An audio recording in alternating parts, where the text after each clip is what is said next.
Love and Gogi is wrong, I don't want to be right. What would Socrates say to that? It tickles my fancy. Oh, okay. Okay. Goosies. I don't have hair. Oof. You got Marcos. That's not. Wait. Yeah, That's true. You do got me. Get over here, Marcus. Let me look at you. They don't want it. Tobin and Leroy, ready to deploy. Had to hit it with a little journalism, but that was a decoy. Better have about me, boy. Okay. Leroy and Tobin, hold to the show, man. Still till it's all with the show, and till then it's half moon open. Sometimes go taste like a snowman. No proof I'm alive by the motor. No proof. Like I always wanted him, I never hated him, I never traded him, independent, I never ever traded him. You know what is a star? Like another city, the driver's side flag. Wish I could large, so many more. 10 in the more, never a bar. 8, 10 in the more, 2 to the P. Nothing to you, but it's something to me. Handsome as ever, and cute as can be. You can watch it on YouTube with view for free. Ay. This one time for the Twitch. This one time for the text. This one time for the phone line. Whole time wondering what they gonna do next. You know, I just wish you guys would stop the quibbling. Morning, everybody. Tobin and Leroy back with you here on a Friday on WQAM. Hello, Leroy. What's up? What's up? We had a little shocker last night in football. Yep. That I I mean, respect I respect the 49ers. I mean, they're doing this with the bones of their team. And you know what's amazing? When you think about where that Mike McDaniel came from there and look at the similar offenses, like that offense is not designed to throw bombs, right? They methodically move the ball down the field, and I think we lose track of that. That's where Mike came from. That's what I was thinking the whole time watching that game. Then I fell asleep, and then I had to get up this morning to see what happened. When did you fall asleep before overtime, or did you get to overtime and then fall asleep? Oh, and then special team messed them up again. Huh? Rams special teams messed them up again. Yeah, but then the other thing is, Vlad, it's weird seeing the Yankees or the Mets or have a young talent. No, that dude was, because usually they just go buy it. No, they usually the bigger names is what they buy, but they usually have like one young guy that they try to hype up, but they never live up to the hype. Right. Well, last night he was awesome. Yankees moving on to the NLDS to take on the Blue Jays, and we got the Cubs moving on. They're taking on the Brewers, and the Tigers moving on. They're taking on the Mariners. I forgot the last matchup. Dodgers Phillies. So should be a fun National League Division long series. trip. Phillies got to go to the Dodgers though, right? Big time back and forth. No, Yeah, Phillies are hosting. Dodgers have a Shohei going game 1 though. What do you don't do, Shohei? Y'all don't know about that. Vlad might know the 5 heartbeats. I know that. Yeah, I remember Shohei. He hurt me last year. So did Freddie Freeman. Really? Yeah, they're very good. There's no shame in that. I mean, right? They're the rivals. Well, yeah, it's Shohei. They're kind of the more evil empire right now. Like they got that. They got even bigger daddy money than the Yankees do. Yeah, at least our money's legit. I don't know where their money's coming from. Oh, I mean, it's definitely like crypto bros and they who defer knows all that money to like, we'll sign to 2047. Yeah, it's probably the responsible thing to do because it allegedly seems like Shohei Ohtani loves to gamble, and it's probably good that stuff's not in his account. Or a guy who signs a $700 million contract makes $1 million in the first year. That's crazy. Every year, Yeah, every year he doesn't get it till after it's all done. It's insane. still And that guy's $700 going to million. jail, isn't he? Yeah, he's been in. Yeah. I think what he got like 6 months. Yeah, I saw the bookie came out and he goes, they're like, who do you think are making these bets? He goes, come on, dude. You know. Really? Yeah. Because you think a translator is making that happen? Come on. He needed a Terry Rozier. Yeah, like what are we talking about here? Anyway, your final score on Thursday Night Football was 26-23 in overtime. Sean McVay did go for it on 4th down. Respect. No more ties, Sean McVay. you've been around too long. You got too much job security. So at least you tried to give us a real result. So I know that he hated it because it was just run up the middle. They got stuffed, but it was a terrible play call, but I like the respect, the aggression. Yeah, I like the the aggression. Let me tell you something. That's nothing like, that's just putting your cojones on the table. Yep. 4th and 1, we coming right at you. Come get some. And they said, okay. Yeah, we will. And we will. And we will. We will take that. We got a busy sports weekend ahead. Starting off with, we talked about the playoffs, but locally, we got the Miami Hurricanes taking on Florida State tomorrow. 7:30 countdown to kickoff begins at 3:00. And on the same breath, if you guys don't like football and you're into the hoops, Heat Magic preseason opens up tomorrow at the same time. Don't need what it does. I mean, some people just like hoops. Hold on. Let me say this. You are insulting the magnitude of Miami, Florida State by suggesting that your other option is a preseason basketball game. I literally just read the schedule. I'm just letting some people don't. What if you're a Gators fan? What if you're not a football fan? Yeah, what if you're not a football fan? Okay. Right. What if you're not a football fan and you don't want to watch postseason baseball because your team? If you're a sports fan, you're an event type of person. And I'll give you 2 events. Miami, Florida State, in anything, or preseason basketball. Wait, in anything? Anything? Yeah. I don't know if I want to see Miami, Florida State men's volleyball. Also going on Saturday night, Panthers. The final Panthers preseason game. And they had about a gazillion minutes in penalties yesterday because all they did was fight. Well, they got to get in the form. They got to let everybody know what's up. Well, Paul Maurice said, he goes, just old friends getting to know each other. It's amazing. It's amazing how nonchalant they are about fighting, right? I watched a couple of things yesterday. I watched the Panthers championship video. It was on ESPN Plus, so it's uncensored. And my son's like, Coach swears a lot. Any flat siding? I gotta check this out. I did not. They didn't do a lot of locker room stuff. It was a lot of like cut to the interviews and things like that. I will say though, Vlad, old Tobin and Leroy. I watched the first episode this morning of FACEOFF, which is Netflix, Amazon. Oh, Amazon. Okay, Amazon Prime, and just randomly in the middle of the show, Matthew Tkachuk, they go over his injury. Most of the episode 1 was about Brady, and it's about Brady's journey, about being the overlooked brother. But they're just coming off 4 Nations where Tkachuk's injury happens. And then like a couple of hockey journalists, Tobin and Leroy, they're talking about Matthew Tkachuk's injury on the voiceover. Leroy, you're an official hockey guy. He's a hockey guy, and he sounded like such an expert. Amazing. But they have no idea. Hey, Kevin Weeks, we got Leroy. I was like, Leroy, it says it could be anywhere from 4 to 7, but it sounds like 7. He goes, oh, you can't move with an injury like that. I'm like, oh. And then you have Matthew Tkachuk not moving with an injury like that, watching stuff on his couch. Oh, my God, Leroy. That's hockey. Hockey guy. Hey, I might not know nothing about hockey, but I know about the injuries. I know about the injuries. So, you got that tomorrow. And then, of course, we got UFC 320. UFC feels like it hasn't been around. I know they had a card last week, but UFC pay-per-view card tomorrow night. You got Alex Bejeda and Magomed Ankalaev for the 205 strap light heavyweight.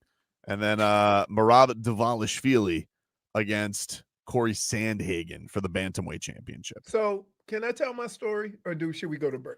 Nah, let's take a break if you're going to do the one that you were calling me about yesterday. I was very nervous. Like, Leroy called me out of the blue. I was like, uh-oh. Dude, what's going on there? I needed witnesses. This story I'm going to tell you when we get back from the break is so Davy and so South Florida that it's hard to believe. Thanks for giving me a segment for the show already. Thank you. Dave South says Leroy once started talking about the Pistons when Tobin was talking about the Red Wings.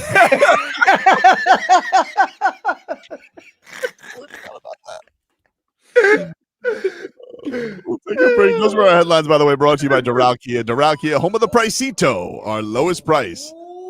Visit us at Doral Kia or DoralKia.com. We'll take a break. Back after this. Sports lives here.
And welcome back, you rascals. Tobin and Leroy here with you. We'll take you guys up until 2 today.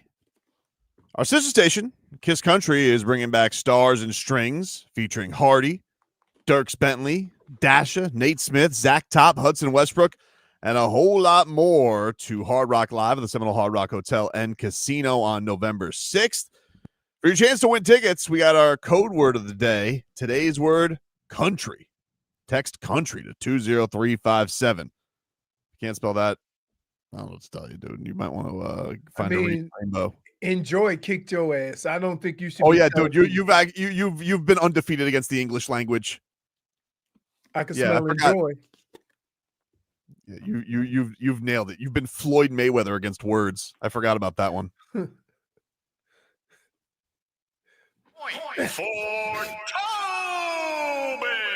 If you guys want to buy tickets, go to starsandstrings.com. Stars and Strings supports Folds of Honor. For more information, go to WQAM.com. It's text contest, message and data rates apply. Don't text and drive.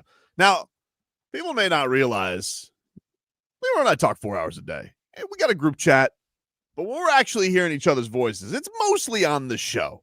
So when there's a call, something happened. When it comes to a phone call, it's never wasted. It's never nothing. It's either something maybe show related, but mostly maybe it's something personal, or there's shenanigans that went down. So Leroy Horde, I see, calls me yesterday, and I was like, what is happening? I see that the missed call. I call back. At what time? This is a 5, I think he called me. Yeah. Okay, so that's 3 hours after the show. So yeah. Yeah, and then I call back. I get his British voicemail guy, who I don't like. I ended up calling Jennifer because you didn't answer. Well, somebody had to get this story. So, Vlad, let me tell you what happened.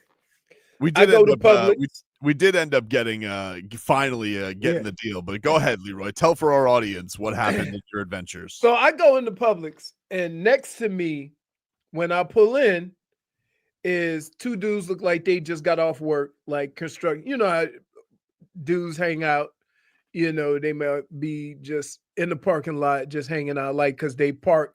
A lot of guys park in like a Publix parking lot and carpool.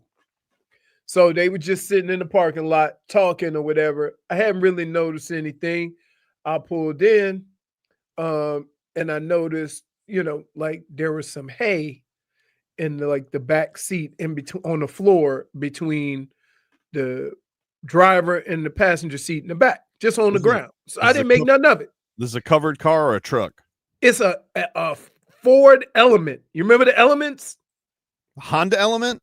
Honda Element, where the back doors open up like a Rolls Royce, like the suicide doors. Okay. So they open from the inside out.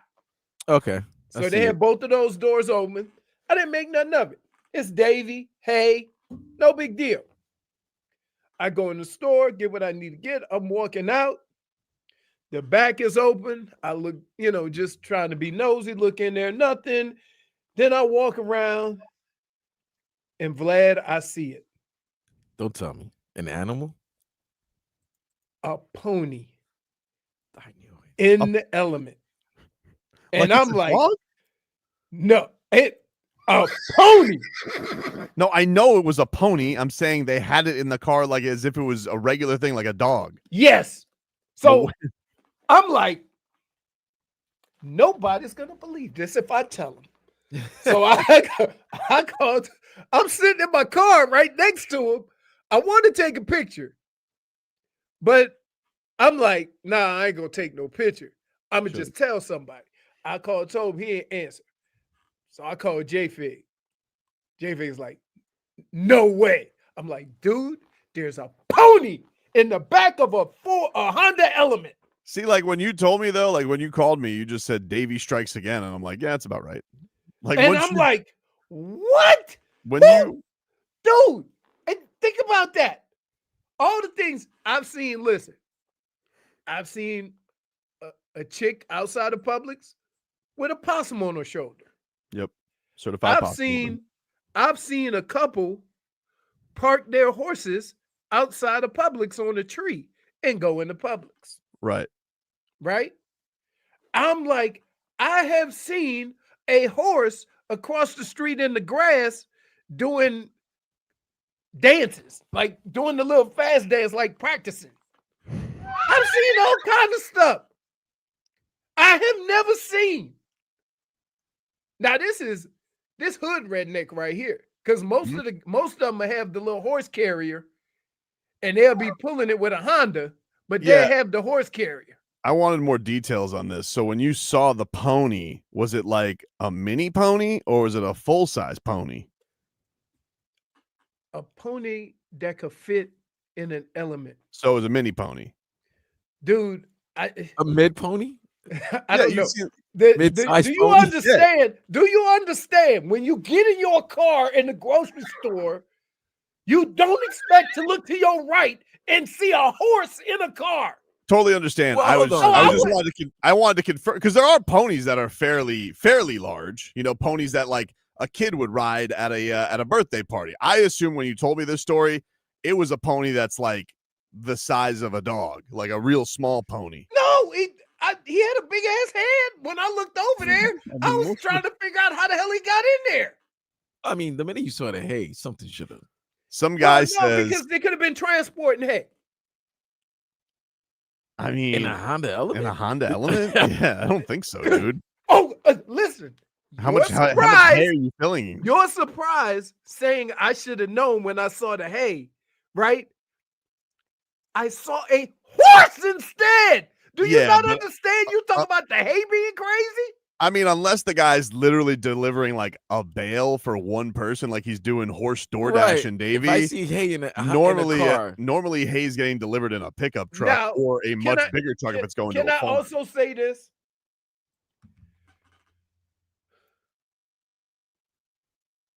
When you see the two dudes that were talking outside of the element, then you start thinking, yeah, I could see it. Mustache?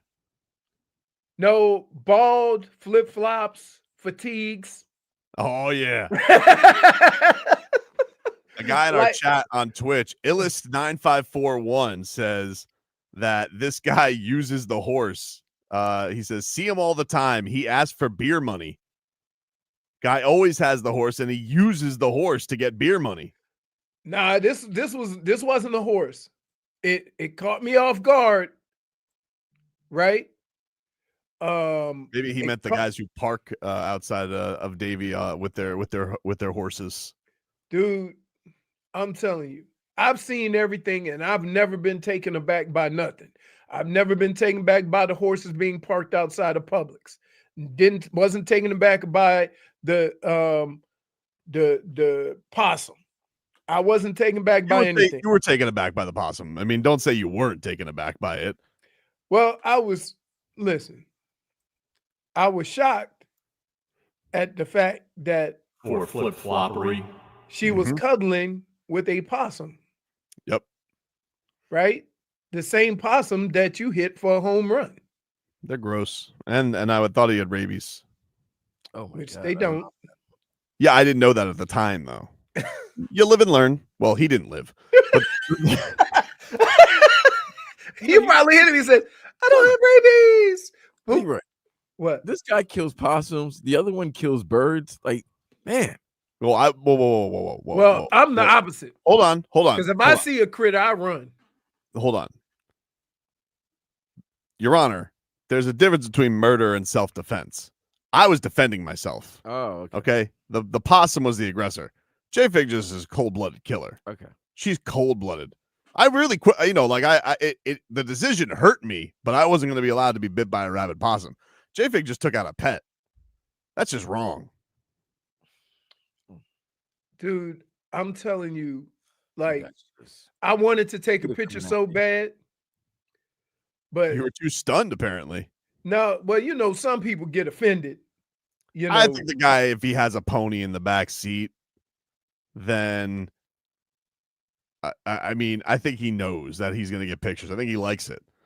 Right. Jennifer is now chiming in because she won't come on camera for another 2 hours. That I refuse to have my name spoken in lies. No, it's being spoken in facts. I'm not speaking lies. You were responsible for watching a bird all of a sudden, mysteriously, one of the longest living creatures on planet Earth, dead. You tell me. Wow. You tell me what that's supposed to be.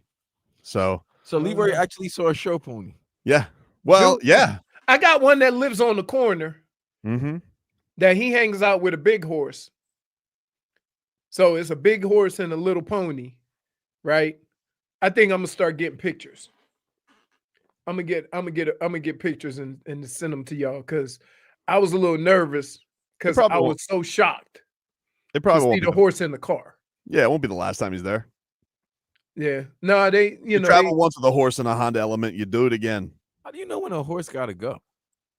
I mean, you don't really. They kind of just, I mean, especially when they poop, they just let it rip. That's what I'm saying. But I can't imagine a pony's poops. Like, again, if it's a mini pony, like I think he's describing. It's a dude. Okay, listen. I don't know whether you call it a mini pony, a regular pony. It was in a Honda Element. Okay, but a regular size pony. A regular size pony is basically like a horse dwarf. The first thing that came to mind is that a little pony, right? Or is that a regular size pony? Right. That's not the first thing that came to mind. The first thing that came to mind was this dude has a pony in a Honda Element. Okay, I guess just the question would be, does it look like a kid could ride it at a birthday? Or was it too small for that?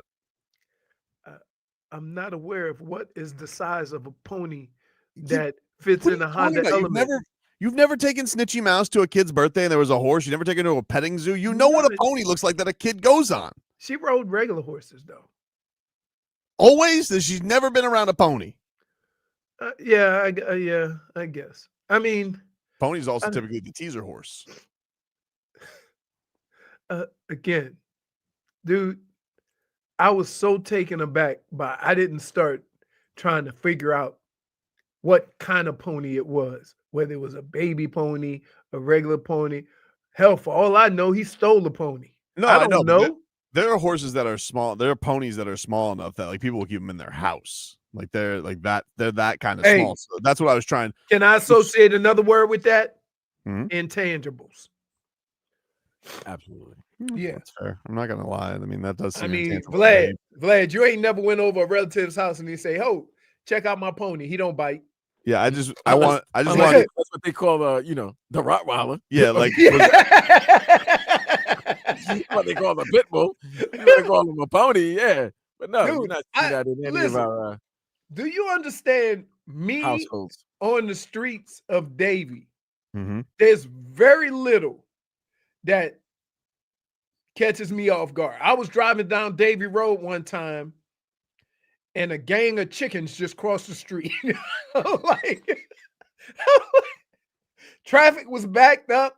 It was like 8 chickens. Now, here's the kicker. There wasn't no farm nowhere near where we were. They were just walking in the street. They crossed the street. They went across the street and went hung out at Burger King. I mean, that's not that odd down. I mean, that happens at the Heat Arena now. It's like it's crazy. The chickens are everywhere. Chickens are at the Heat Arena? Oh yeah, you walk around. They're walking down Bayside all the time. Not even at Bayside though, like right across Biscayne Boulevard. Chickens. Now I'm gonna go back to that Publix to see if he's there today. I'm gonna take a picture because I'm telling you, dude. Yeah, I'd like to know. I want to know. I want to know if it was a Devon Achane pony or if it was like a, Julian Ollie Hill Gordon. Pony. Yeah, something like that. Dude, picture. Hey, wait. Picture a Honda Element. Scat back. Looking into the back of the Honda Element after noticing hay and seeing a pony. Was he munching on the hay? No, I mean, and then they had the audacity to have a rope around him. Oh like, where's he going to escape to? He's a real show pony. Oh my goodness! More questions. Yeah, we have more questions now. You need to go investigate. I had questions too. I had questions too. I didn't really know how to like. My body and my mind didn't know how to receive this. You didn't expect to see that, right? I had to make, and I called Tobin first. He ain't answer his phone. I'm like, damn. So then I called JFig. I'm like, Jennifer, you are not going to believe this. We'll take a break. More to come here on the show. Back after this.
Welcome back, everybody.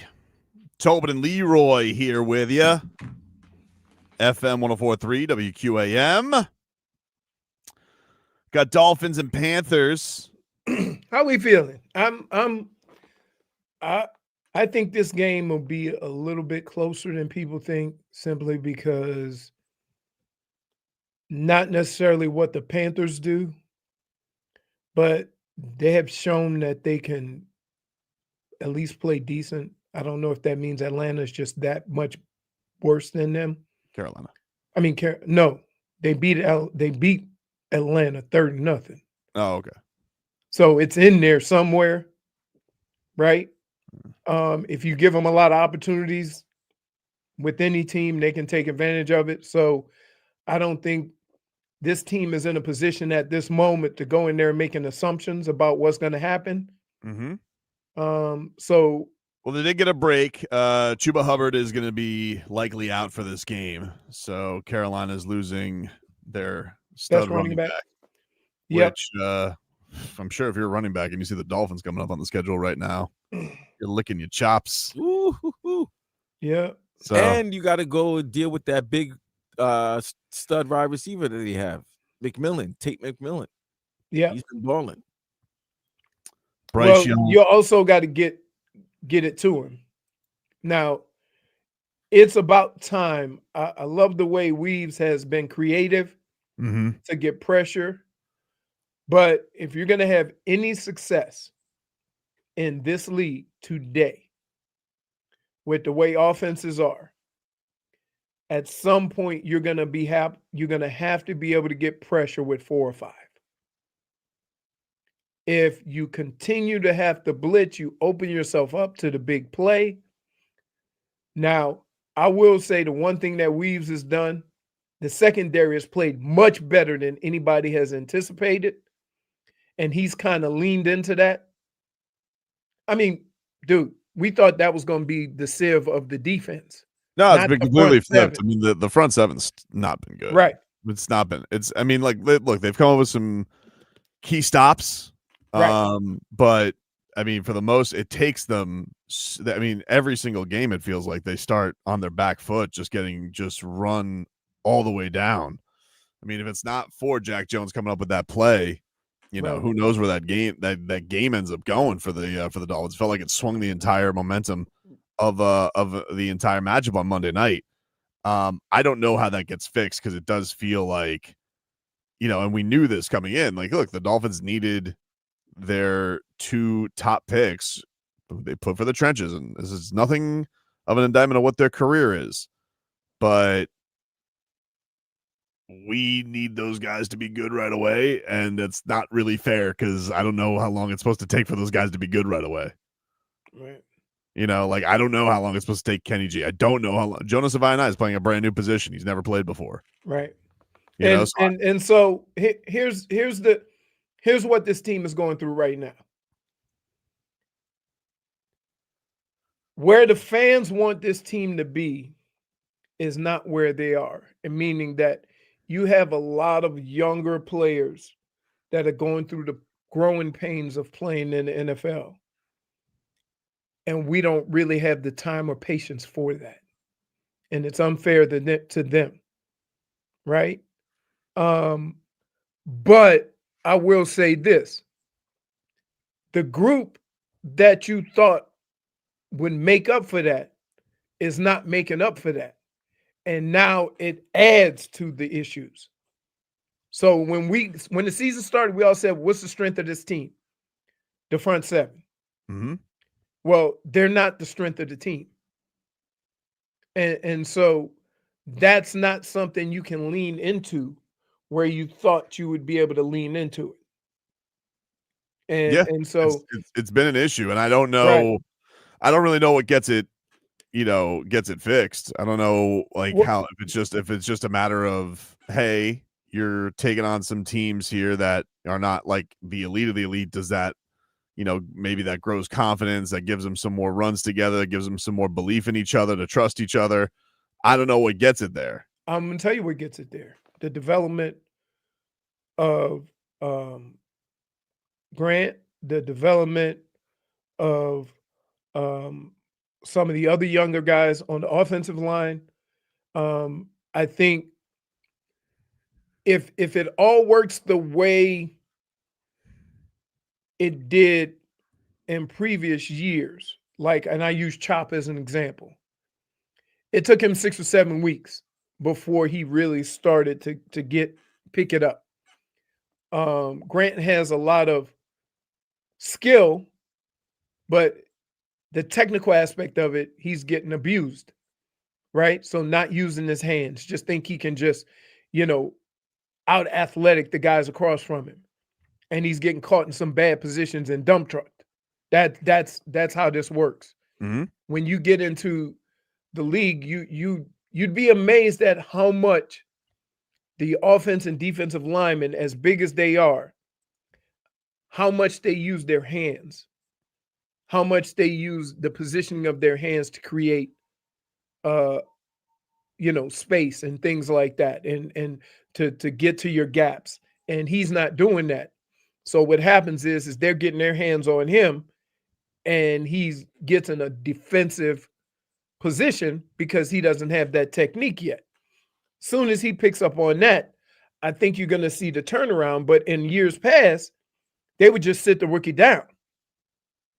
They can't afford that now. So now we all have to go through these lumps with him. Yeah, and it does feel like I heard Weaver saying like they're also trying to not put both of them on at the same time as Zach Sealer, so he's not covering for both of them. Right. It's him and Phillips. Like he hasn't been impactful either. It's a hell of a thing that a lot of these things you don't figure out until the season starts, and then it starts the way it started, and now you got to kind of improvise on the move. And Weaves has done a pretty good job of that by putting pressure, by bringing more guys in the box to stop the run, by having creative blitzes. You can have a blitz. Just because you have a blitz, it doesn't necessarily have to be a pass blitz. They're run blitzes where they shoot gaps and stuff like that. So he's been creative in doing that.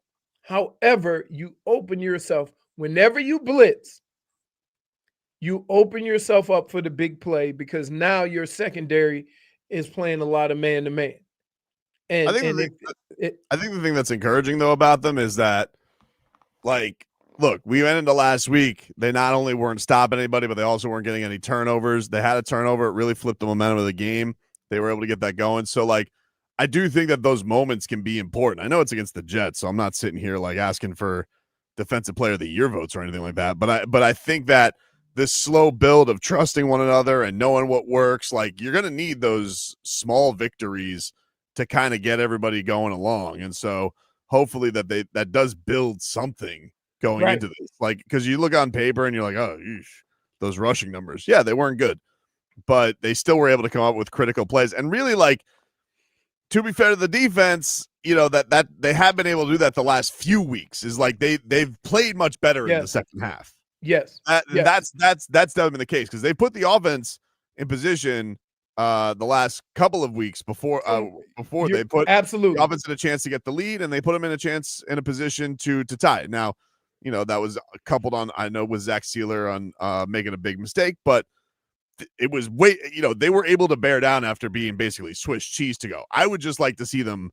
can they set the tone early? That's that I think is going to be the thing we're going to be looking for. Right. Here's the other the thing that's amazing is that the first game, throw that one out. That was a bloodbath. All right. They beat you at what you were the worst at. And I don't think you thought you were going to be that bad stopping the run. So let's start there. But the next 2 weeks, you did a pretty good job of holding that offense, and then the Dolphins offense did nothing. Yep. Right? So now you have the offense making some adjustments. And you're up against it, and you're making these adjustments on the fly. I think, personally, that if everybody had played enough sooner, these are things you could have kind of preempted, things that you could have kind of had an idea of, hey, we're not doing this well. we better have a contingency plan if it starts going like this during the season. And What do you mean everybody playing sooner? I just say, so for example, with Tua, we had to wait 3 weeks before they decided to start rolling Tua out. Oh, okay. I think that this is maybe something that you should have worked on sooner so that you could just go to it during the course of a game and not have to wait until you couldn't score for 3 weeks to come to that conclusion, right? To be more creative with how you move the pocket and do things with Tua, right? Like, you had to know that if you just keep short setting 2 or 3 and 5 step drops, and you've been doing it for the last 4 years, that eventually they're going to catch up to it. So what is going to be your contingency plan? I'm sure the desperation made him get a little bit more like froggy with having to Yeah, take but a it risk. shouldn't. That's my point. It shouldn't happen, but it did. shouldn't I happen think that's because probably what got it. What probably Right. got it there. But so that's one of the things. As the season has gone on,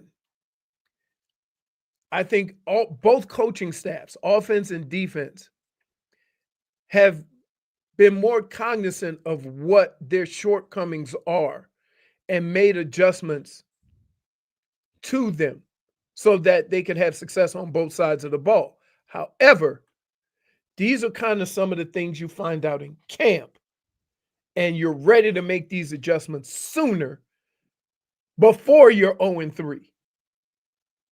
Take a break here on the show. Regular old second hours next.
All right, welcome back, everybody. It's Tobin and Leroy here with you on FM 104.3 WQAM. Start off this hour with some headlines, which are brought to you by Doral Kia. Doral Kia, home of the Pricito, our lowest price. Visit us at Doral Kia or at doralkia.com. The Panthers, they lose yesterday in preseason action to the Lightning of a game with more fights than real hockey action. These teams hate each other. I don't know why they played each other in preseason. 3 straight times. What is this, a baseball series? Are we going to see you guys enough? Maybe some games against the Checkers or something like that. It's something, man. I was enjoying, and I was watching episode 1 of Face Off, which we star in, by the way. Tobin and Leroy, hockey experts. Dade South, by the way, retweeted a clip of you thinking we were talking about the Pistons when we were talking about the Red Wings. Hilarious. Cade Cunningham coming to skates near you. Hey, you know what? Periodically, you get lost in the sauce. I accept all, responsibility for my minor mishap. Understand. But they were talking about the first episode starred Brady Tkachuk with the side of Matthew Tkachuk, but they were talking about the Four Nations Cup and just like both Tkachuk brothers just going after it and how they're just causing havoc. And you could just see and Brady Tkachuk's whole thing was, remember, Ottawa hadn't made the playoffs I think for 7 straight years, and he's watching his brother like win the cup, and he's just like, I mean, I'm happy for him, but I'm very jealous. And so like he's got to get, and so like this whole turning point of the Four Nations for him, and just like, man, that was fun watching those guys just slug it out and go crazy in Canada, and what an incredible atmosphere that was. It was a lot of fun. Did Leroy mess up Gladiator's Saint? Oh, he did. Yes. Oh, okay. Yes, Did I do what now? Did you mess up Gladiator? When? Yeah, pretty famously on the show, Leroy. Are you not amazed? Oh, that. Okay. Well, you have to be -1. You have to be specific because, when you say, did he mess up Gladiator? Sometimes it's something as simple as the word. Oh yeah, no. We meant one of the most famous lines in cinematic history. Yes, that line. Are you not amazed? It's incredible. That brought the show to a screeching halt. Vlad, everybody got excited. They're like, nope. No. Niko Mikkola, he signed for 8 years with the Panthers yesterday. Here's Paul Maurice on the Condor/Polar Bear being locked up. You love those guys because they are part of the fabric of your group, and they do all the hard things. And sometimes, the players, sometimes in that role, because you got to take care of your top end guys, they get missed or you lose them, right? So did not want to see him go to free agency. He's a big part of that back end. So we're real happy. And he's funny as hell. So it's good to keep him around. There you go. Niko Mikkola locked up. They don't want somebody else trick him and pay him in fish. That's what we got to do. Is that what you think we did? Yeah. $5 million a year. Like the way the money is getting spent. I do wonder, like when the cap boom happens with the NHL, if all these Panthers will end up disgruntled. I feel like, I mean, it was cool, but we were drunk. This Bill Zito, he hobnobbed us. He goes, could you pass us some more? Could you pass us some more cocktail shrimp out of the Stanley Cup, please? So anyway, Niko Mikkola, we're going to pay you in fish, and it's all in the up and up with the salary cap.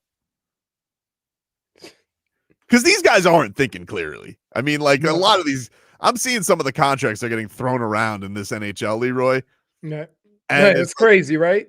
And the Panthers are just sitting and like, I'm glad, I'm happy about it. It's great, it's awesome. But I do wonder if like in 3 years they'll be like, what were we thinking?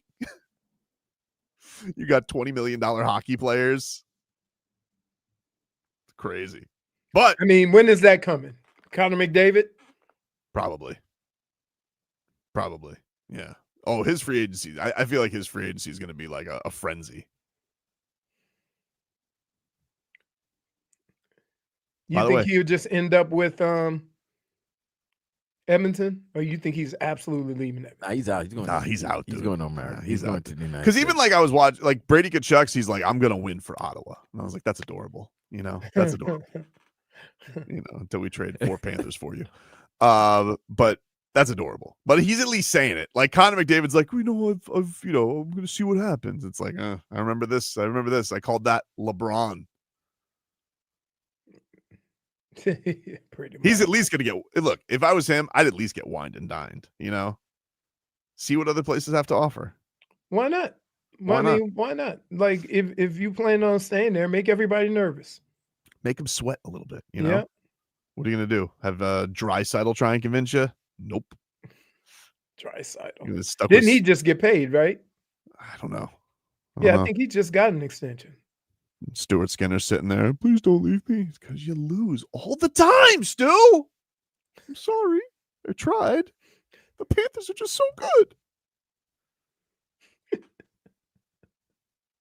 God. You know what was crazy, though, watching back? It was like, man, so many guys just contributing. The problem, the problem is that periodically in sports, you come across that team, right? So, for example, are you going to discredit Josh Allen's career because he never beat Patrick Mahomes? Yes. You just made my point. Let's get a weather update brought to us by Chill Zone AC, featuring reliably rude AC systems. Make your AC great again. Visit chillzoneac.com. What do we got at the Windowplex, Leroy? Let me move my mic. Currently at the Windowplex. It is a little breezier than it's been the last few days. Winds are about 15, 20 miles an hour coming out of the east. It is partly cloudy. You got a lot of sun. But if you're familiar with yesterday, then today should be no surprise, right? It is going to pour later. You're going to have flood advisories. And that's just the cycle that we're in. Mm-hmm. Your day starts off lovely. You come out and you say, oh, maybe we won't get any rain today. And then make it all the way till 5 or 6 or 7 o'clock. And then it's like the world's going to end. Looks like it's going to be pretty decent in Tallahassee tomorrow, though. So it's good I thought they said there was supposed to be some rain up there. A little bit, but it doesn't, like when I went to my phone, it's like a pack of raincoat and a canoe. That's basically what we're going to get down here. I think up there it's going to be a little bit, but I don't think it's going to be crazy bad. But we got those tropical storms off in the ocean, so we're getting like tail ends of that stuff. Is up north yet? I don't know. Can't keep track. I did I read a story in the Sun Sentinel about how we haven't had anything hit yet, and this is the longest it's gone in a while through September. And I was like, jinx much, Sun Sentinel? Jeez. So we only have basically another month. Yeah, but have you noticed the weather's been very warm? Yeah. It's super warm. But we had like a couple of weeks ago, was it last week and 2 weekends ago? It was like cool. Like it was hardly any humidity. It was mid 80s, but it had like that cool in the air, like when fall's coming. And then it wasn't. Then it was hot as hell and humid.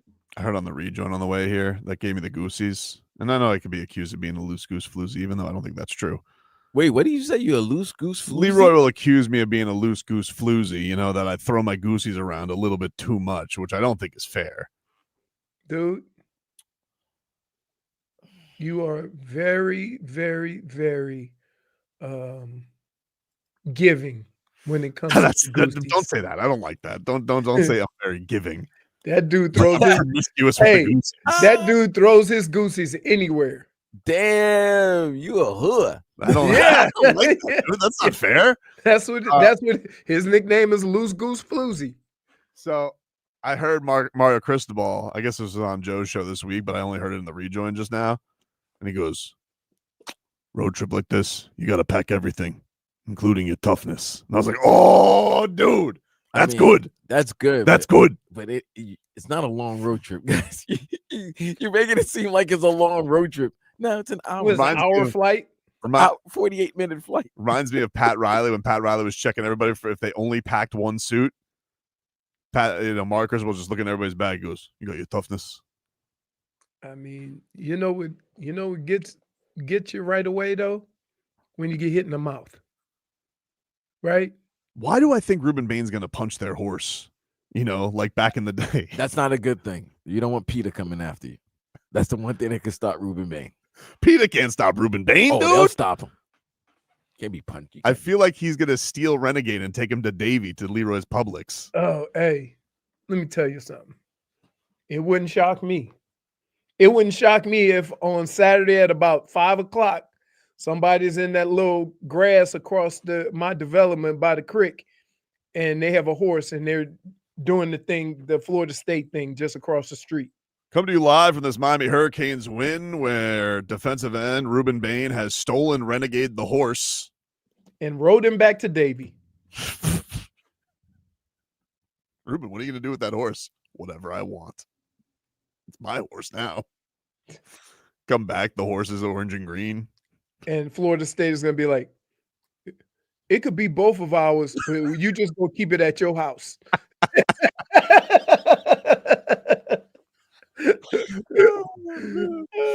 No, like you want some of this old man?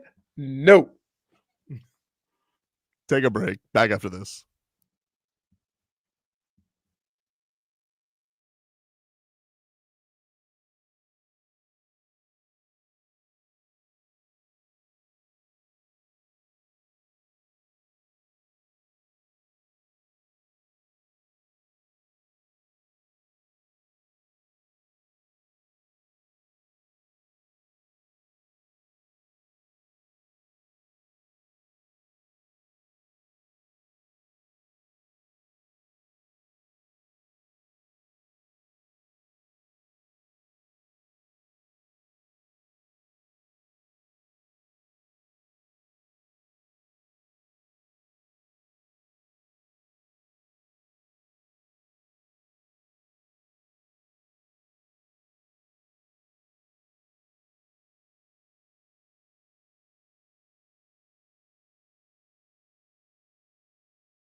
All right, welcome back.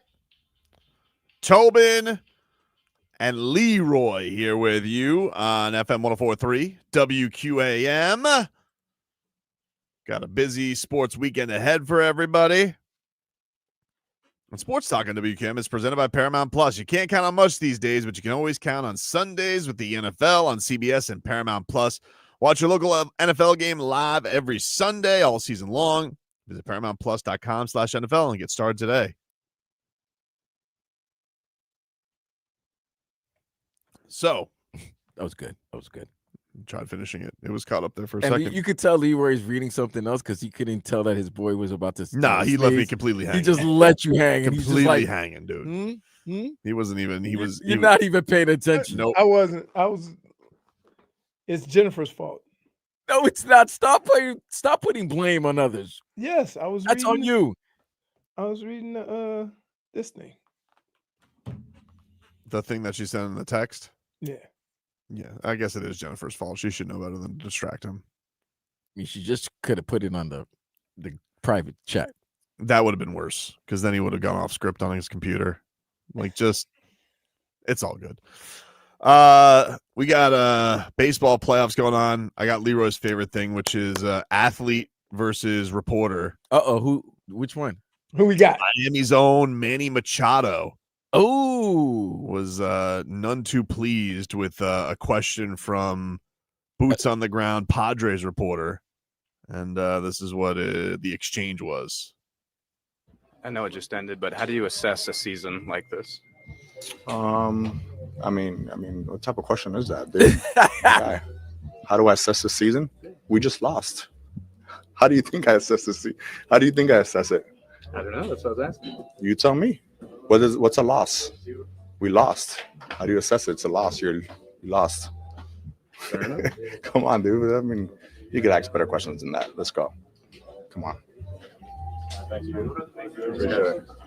You know, wait till the last second to ask that question. Okay. No better than that. I agree with him. I agree with him. Like with how does it feel to get your ass kicked? That's the other thing you should just spit it out. Like, dude, come on. Like you say, you know. I think it's a completely reasonable question. No, it's I gotta be not. honest. It really is. It's a completely reasonable Really? question. How would you assess the season? We just lost. Our season's over. So how would we assess it? It sucks. Thank you. But you could come to that conclusion yourself. Don't ask me that. Nobody 10 wants to minutes. know. Don't Nobody ask wants me to know that. my conclusion. I'm Padres reporter guy. They want to know Manny Machado. So you think asking a guy right after they just got knocked out of the playoffs, how would you assess the season? It's not like he asked him, "Do you think the season's a failure?" He asked you him, might "What as do you think well. of the season?" Dude, they lost. Okay, They lost. it's the most innocuous question. It'd be like, "Oh, how's the weather today? What kind of a question is that, bro? I don't that's know. not- dude, It's raining L's. How do you Here. think I'm feeling?" Let me put it. ask Let me me that see if I could put it right this way. after I What just is lost. what is Let a- me what is a wait. Let me see if reasonable I can relate it to something normal. Okay, because for some reason we ask questions of athletes that would indicate we don't think they're human. Okay, and if something happens to you and you're disappointed, and I can tell you're disappointed, to come to you and say, how do you feel about that tragic event in your life? Right? Like it's and you say it's an innocuous question. It is an innocuous but question. It's also a question that, like, yeah, dude, like, what do you think? You know what I mean? Okay, here's the thing though, and this is the thing that I just can't see with you on it. Nobody cares what the reporter thinks. They want to know what Manny Machado thinks. Like, how do you think? Like, No, explain it. What do you think? Really? What do you think of the season? Like, You guys make $1 gazillion. You got 900. there we guys go. on the There we $1 go. And you Again, just lost in the first again. round. Assess the And season. Vlad, What do you here's- think?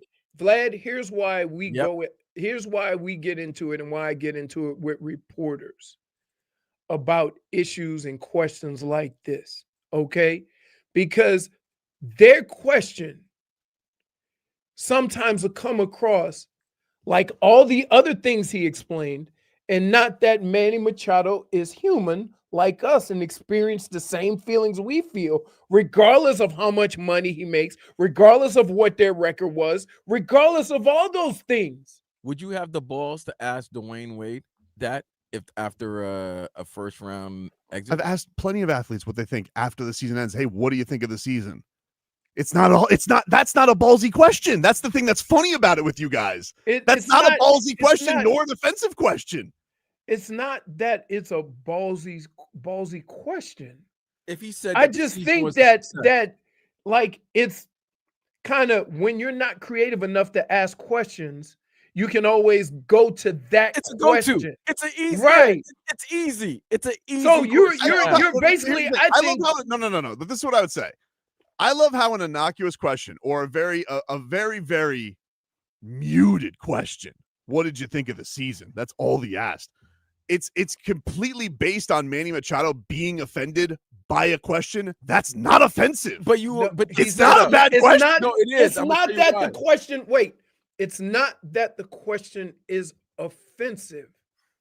Okay, it's that Manny is looking at this guy like, yeah, I feel like any other person who just had their dreams and their aspirations killed in the last 15 minutes. That's good. You should say that. But are you not human too? Are you not human too? You're allowed to be human. That's the point. No, really? That's literally the point. But you the ask point is not to go. I'm a robot. Nothing feels of losses. You ask a question as if though that person won't experience the same feelings you do. That's fine. There's nothing wrong with asking him feelings and if he wants to be vulnerable about his feelings. Being like, hey, what? Okay. What? Right. You asked me what? I asked, what do you think of the season? How? 5 minutes after they lost. So if he would have got mad and start cussing at the guy, would he been wrong? He might as well have. No, but again, it's not an offensive question. If he had gotten really pissed off, if the emotions of what he went through, if he had gotten so pissed off that he would have lashed out at the reporter, he would have been wrong. Dude. But the reporter teed him up for that. Yeah, he didn't get asked a lash out worthy question. If he would have gone, hey Manny, you guys continue to have postseason shortcomings year after year. What are you feeling? Like, okay, it gets personal. That's fine. But he didn't ask him anything personal. He literally asked him, what'd you think of the season? What? It's a ridiculous thing to get offended by. And that is the difference between what you do and what I did. Like it's not in here. Let me. Yes, I'll tell you the difference between me and. I'll tell you the difference between me and Manny Machado. Go ahead. Right. I would answer the question in a way to try to like, yeah, man, I'm human. I'm disappointed, as anybody else would be. Good. Like, how can you not? No, I'm happy. Season's over. Let's go. What do you want to hear? Like that's if you're asking a question to get insight, don't ask such an obvious question. Is my point. That is an obvious question. Is anybody going to be happy in that moment? Absolutely not. And you know this. So why ask a question? Then nobody should go in at all. No, that's not true. Nobody should go in at all because I may be upset because I'm in a bad mood because I lost. Like, dude, he asked him a nothing question. Yeah, but again, you're asking a human being to not have emotions. The qualification of a human being. You're asking a human being to not have emotions. Leroy, it's a completely professional question to ask. He didn't ask him anything offensive. Okay. If he's in a bad mood, he's in a bad mood. I can understand being in a bad mood. Are you? At the end of the season. Yes, I can understand. Then why don't you understand his answer? Because he's being mad at a question that's not a bad question. He's being mad that he lost. But he's mad. He's lashing out at the question, not that he lost. But he's lashing out that he's disappointed. Like, how it comes across doesn't matter. It's a human being. Sometimes we lash out at something that really has nothing to do with why we're upset. So is that a normal? That's a normal human thing. As of now, do do you feel like you guys will offer Jimmy the max extension he's eligible for, and what are the factors that go into that decision? Well, we don't have to do that for a year. So we have not discussed that internally right now. But when this question was asked, Mhm. Right? I don't really understand the point though. When they asked, remember when they were asking Jimmy about it would be like Pat Riley being like, Anthony, why are you asking me that question? The season just ended. I don't know what we're going to do with the offseason. That's a clown question, Anthony. That would be the equivalent to what Manny Machado did. But Pat Riley didn't just play, and the season just. It was a day later. It was like, Right. But I'm just saying, like, it's a day later. Okay, so the appropriate time to assess the season is a day later. How did Jimmy answer the question? How did Jimmy answer the question about his contract? Yeah, I don't remember. Right. I don't remember. Did Jimmy even talk after the season? Well, no, because he was hurt. Okay. So he didn't. Right. The last thing we heard from Jimmy was when you talked to him. No. The last thing that we heard from Jimmy from the season that you're talking about was at the F1 track when he's like, I would have sent everybody home. We didn't get his assessment of the season. He blew out his knee. Right. Take a break. Yeah. I mean, yeah, like, all right. All right. Well, I assessed the segment. It stunk. Yeah. Thanks to you. No, to you. No, it got nothing to do with me. Nah, it was, I mean, come on. What are you, Manny Machado's cheerleader? No. You Padres Leroy? I'm human. I understand what that moment feels like and how you get irritated by any question asked. You're also this was a classic case of athlete. It's gonna stick up for an athlete because he knows how that athlete is feeling at that particular moment. And you're gonna stand for the reporter. I actually don't think that's the case, because a lot of the times I know when the reporters do a bad job or are trying to badger that guy. I've never heard you say that. Yes, he did. I literally do it all the time. I actually take Manny Machado offense to you saying I never call out media for bad questions.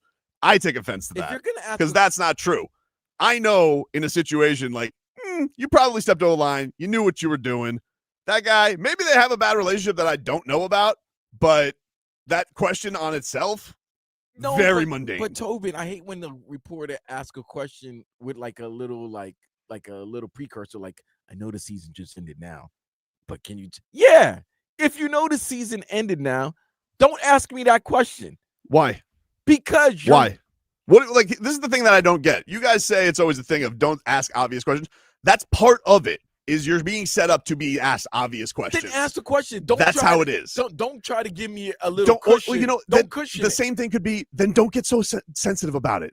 Like if we're going to be sensitive about precursors. Human beings are sensitive, dude. Why all of a sudden you want to separate him from being a damn human? That's my point. If you guys are going to pick apart a precursor to the question, then you can pick apart a guy getting in his feelings about the question. Because the question itself was not offensive. Hey, can you say that maybe he was in his feelings because of the way the season ended? Very clearly. Any question that was asked was going to get that kind of reaction because he was in his feelings. But he called out that question specifically. That's his problem. But, okay. But I'm just saying, like, at what point, and this is what I would say to reporters or whatever, right? Sometimes you get the response you get because athletes are just like you and have feelings and get upset and pissed off about it. And then you want them so you can do your job better to be not human and professional.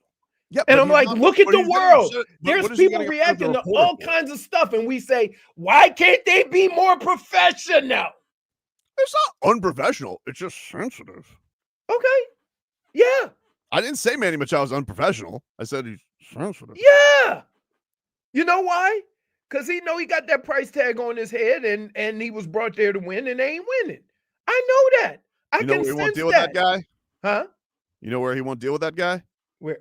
Down here. He should have a homecoming, dude. Like, hey, Manny, what do you say, baby? Little comeback? Bring everybody back from the neighborhood? Hey, well, how much of that do you think the Ballers could afford? No, ladies and gentlemen. I don't think we could get three at bats from it. Leroy, hold on. No. We're not gonna let this go without acknowledging the greatness of Tobin here. Did you just not see what he just did? This was Tobin. This was classic Tobin what he just did there. He crapped on Manny and then just flipped it for Manny to come back as the hometown hero. Oh, that would be so goosies. You wouldn't have a problem with that. That huh? was brilliant. You would not have a problem with that if he came back, right? What? Would I have a problem with him back here? Why would I have a problem with him back here? I need some bombskis, dude. Manny. Hey, Dude, that was great. Manny. Tobin did all of that just for Tobin to say, Manny, you should hate the San Diego media. It's just a bunch of a-holes. You might. Who do they got? Ron Burgundy? Yeah. Enough but of you them. know where you won't catch any flack? In the Miami media. People Come with to class. Miami. Come to Miami. So Take a by break. you saying that, you would be a acknowledge monster. that the question was. No, when I say that, I acknowledge Well, you have to if you say the Miami media are like that. whatever makes him happy. Oh, Bring him on down. boy, you are a master manipulator. Thank you. Take a break. -1 Tickle Leroy's fancy next.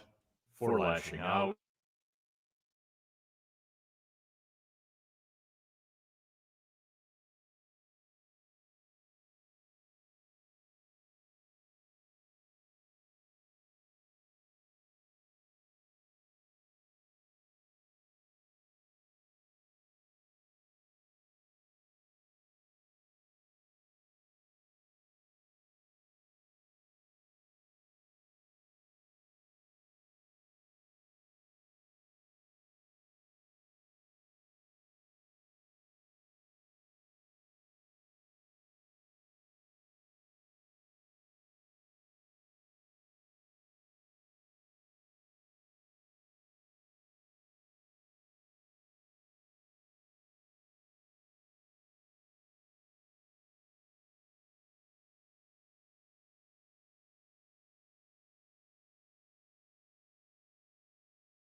Welcome back, everybody.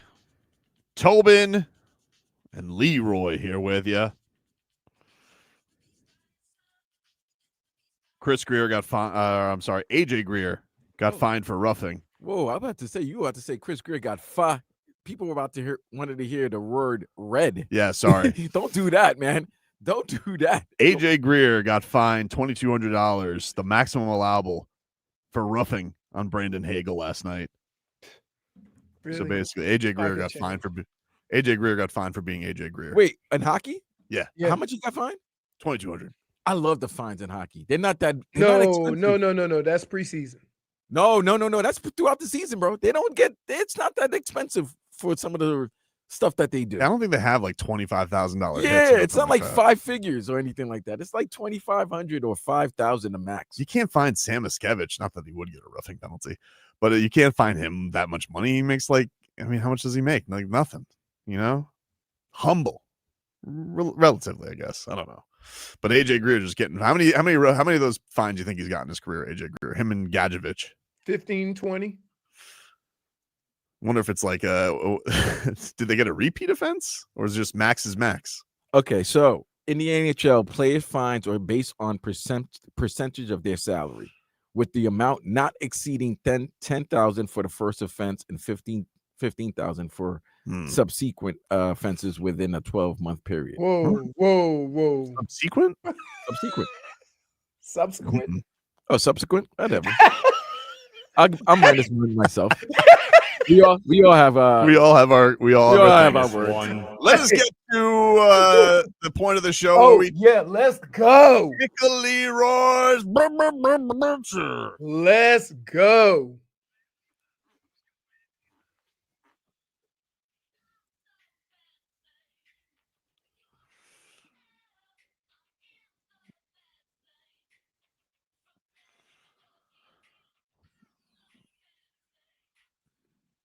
All right, Leroy. Week 5 of the NFL season is here.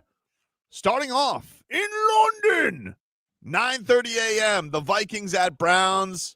Of course, Dylan Gabriel's NFL debut. Minnesota's a 3.5-point favorite. Tickle your fancy? Yeah, I'll watch it. My fancy is tickled. I'll watch it. Both teams got questions at quarterback. They're still, trying to get their young quarterback going, and Cleveland just moved on from Joe Flacco because that's what everybody does who has Joe Flacco on their team. Yep. I told you before the season started, this is where we are. What about at 1 o'clock, the Texans at the Baltimore Ravens, who are 1-3, but of course, no Lamar Jackson this week. Houston is a 2.5-point road favorite. Take your fancy? The reason why the Houston Texans are favorite has nothing to do with Lamar Jackson and everything to do with Baltimore's defense, who have been Nothing getting to do abused. with Lamar Jackson? It's like offensive teams have been destroying that defense. That is going to be more important than whether Lamar Jackson is out. Because if you can't stop nobody, who cares who the quarterback is? So Also, their problems have been stopping anybody. Anybody. Their problems ain't been on offense. It's been anybody. And think about this. They run the ball the fewest times of anybody on first and second down, and they have Derrick Henry. So I don't know what's going on there. Also at 1 o'clock, the New York Football Giants visit the 0-4 New Orleans Saints. New Orleans is favored by 2.5. Take your fancy? Really? No, not particularly. I mean, I like to see Jackson Dart, see his progress, but Vegas is almost telling you he got some breaks. He wasn't that good the first game. Then we have the Denver Broncos visiting the defending champion Philadelphia Eagles. Philadelphia's a 3.5-point favorite. Does that tickle your fancy? Yeah, I like that one. I like that one. I'm interested to see. I mean, Philly keeps winning, and I've never seen a team that's won 20 of their last 21 games, and everybody's complaining about that team. It's the craziest thing to me. Also at 1 o'clock, the Dallas Cowboys visit Vlad's 0-4 New York Jets. Dallas, a 2.5-point road favorite. Tickle your fancy? No. No, me neither. No. Also at 1 o'clock, Fancy not tickled. the Las Vegas Raiders visit the 3-1 Indianapolis Colts, who are 6.5-point favorites at home. Leroy, tickle your fancy? The Raiders visit who? The Colts. And the Colts are 6.5 point. That's because they're at home. They're at Colts home. are 3-1. Raiders are 1-3, and Brock Bowers is not playing. What are we okay. talking Okay. Even if Brock Bowers was playing, he should be a 6.5-point favorite. You think? What have the Raiders shown to you that makes you think they could win on the road? It's not here, Vlad. Sometimes it's not about the team they're playing; it's about the team. Okay, so right. So I'm looking at Indianapolis. Can they be 6.5-point favorites against anybody? Yes, they can, because they smacked the Dolphins by 25 points, didn't they? Okay. Okay. That's what took me back. That's what took me by surprise. Not that the Rams. I mean, the Colts should have beaten the Rams last week if the wide receiver did not flick the ball. Oh yeah, that's right. That's terrible. And had a holding penalty on a Jonathan Taylor 75-yard touchdown run. Yeah. Come on, what are we doing here? Okay. I mean, you're not a try. I mean, clearly he's not tickling your fancy, but no, I can see why the Colts are 6.5 points. No, I was just it caught me off guard. What about at 1 o'clock? Mm-hmm. The Carolina Panthers host the Miami Dolphins. Miami is a 1.5-point road favorite. Take your fancy? Yep. My fancy is tickled. It might be a tickle fight, but I like the direction that the Dolphins are going right now. They're searching and they're finding stuff. Be interested to see if not having Tyreek, like it does with so many other situations, opens the offense up even more. We have at 4:05, we start the late games. The Tampa Bay Buccaneers at 3-1 visit the Seattle Seahawks, who are 3-1. Seattle's a 4.5-point favorite. Does that tickle your fancy? Really? Yes. Wow. It does. It does. Because I mean, like, does everybody in the NFL find themselves rooting for Baker Mayfield? Yes, I think so. Yeah. I think so. Not really. There was a point where I was like Browns Baker Mayfield, who was in more commercials than I could deal with. Too much. But I think he's just right now. Just right. Okay. Although I did like the ones where he has where the stadium was his house. Those were funny. Yeah. Those are funny commercials. Does Cam Ward and the 0-4 Titans visiting the Arizona Cardinals tickle your fancy? Arizona's a 7.5-point favorite. I usually like to follow Cam. You know, that team's bad. But that team is so bad. I hope they don't ruin this man's career. Rancid. Right. But the one thing that I would say about Cam, from where he started to where he is now, he understands the struggle, right? And he has the makeup to fight through that because he's been through it all in this sport already, starting at Incarnate Word and working his way up. So he understands the struggle. I just hope that they don't ruin him by the time they get through it, because he is getting beat up. He's having to play a style of quarterback that he's not accustomed to, and hopefully it doesn't damage him permanently. We got the Washington Commanders visiting the LA Chargers. Jaden Daniels making his return. Chargers 3-1, Commanders 2-2. The Chargers 3.5-point favorites in LA. Take your fancy? Yeah. I want to see Jay. You know, you always like watch Jaden Daniels. My fancy is tickled. I want to see what this thing is about the Chargers, because they looked pretty bad last week. So yeah, if they look bad, if they look bad 2 weeks in a row, then we need to stop crowning them. Then we have the Detroit Lions visiting the Cincinnati Bengals. Lions. 10 points. 10 points. 10.5-point road. 10.5 points. Not enough. Oof.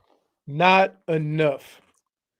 And then our two nighttime prime time games. You got 2 night? Oh, Monday and Sunday. Sunday, Monday. Okay.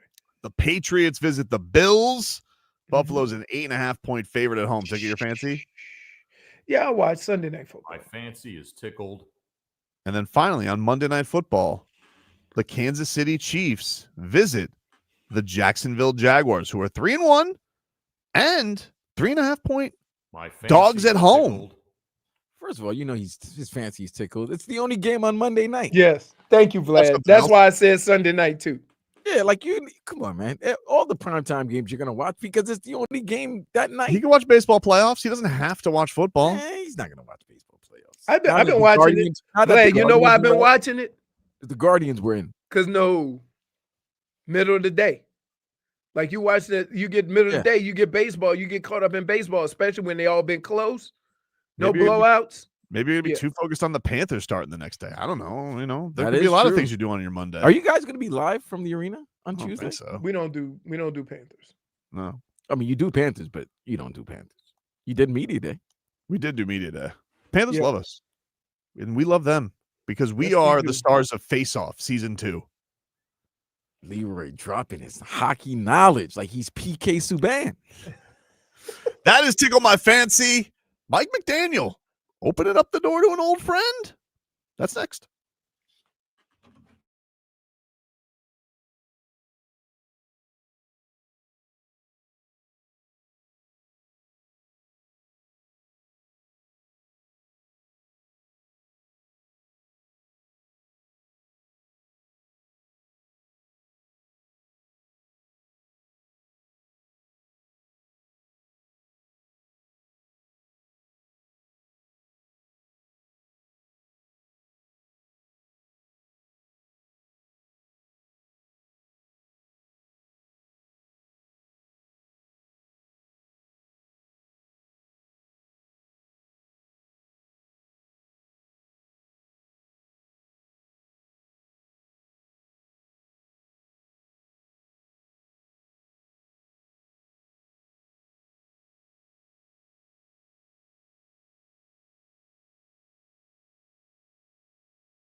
All right, welcome back, everybody. Welcome back.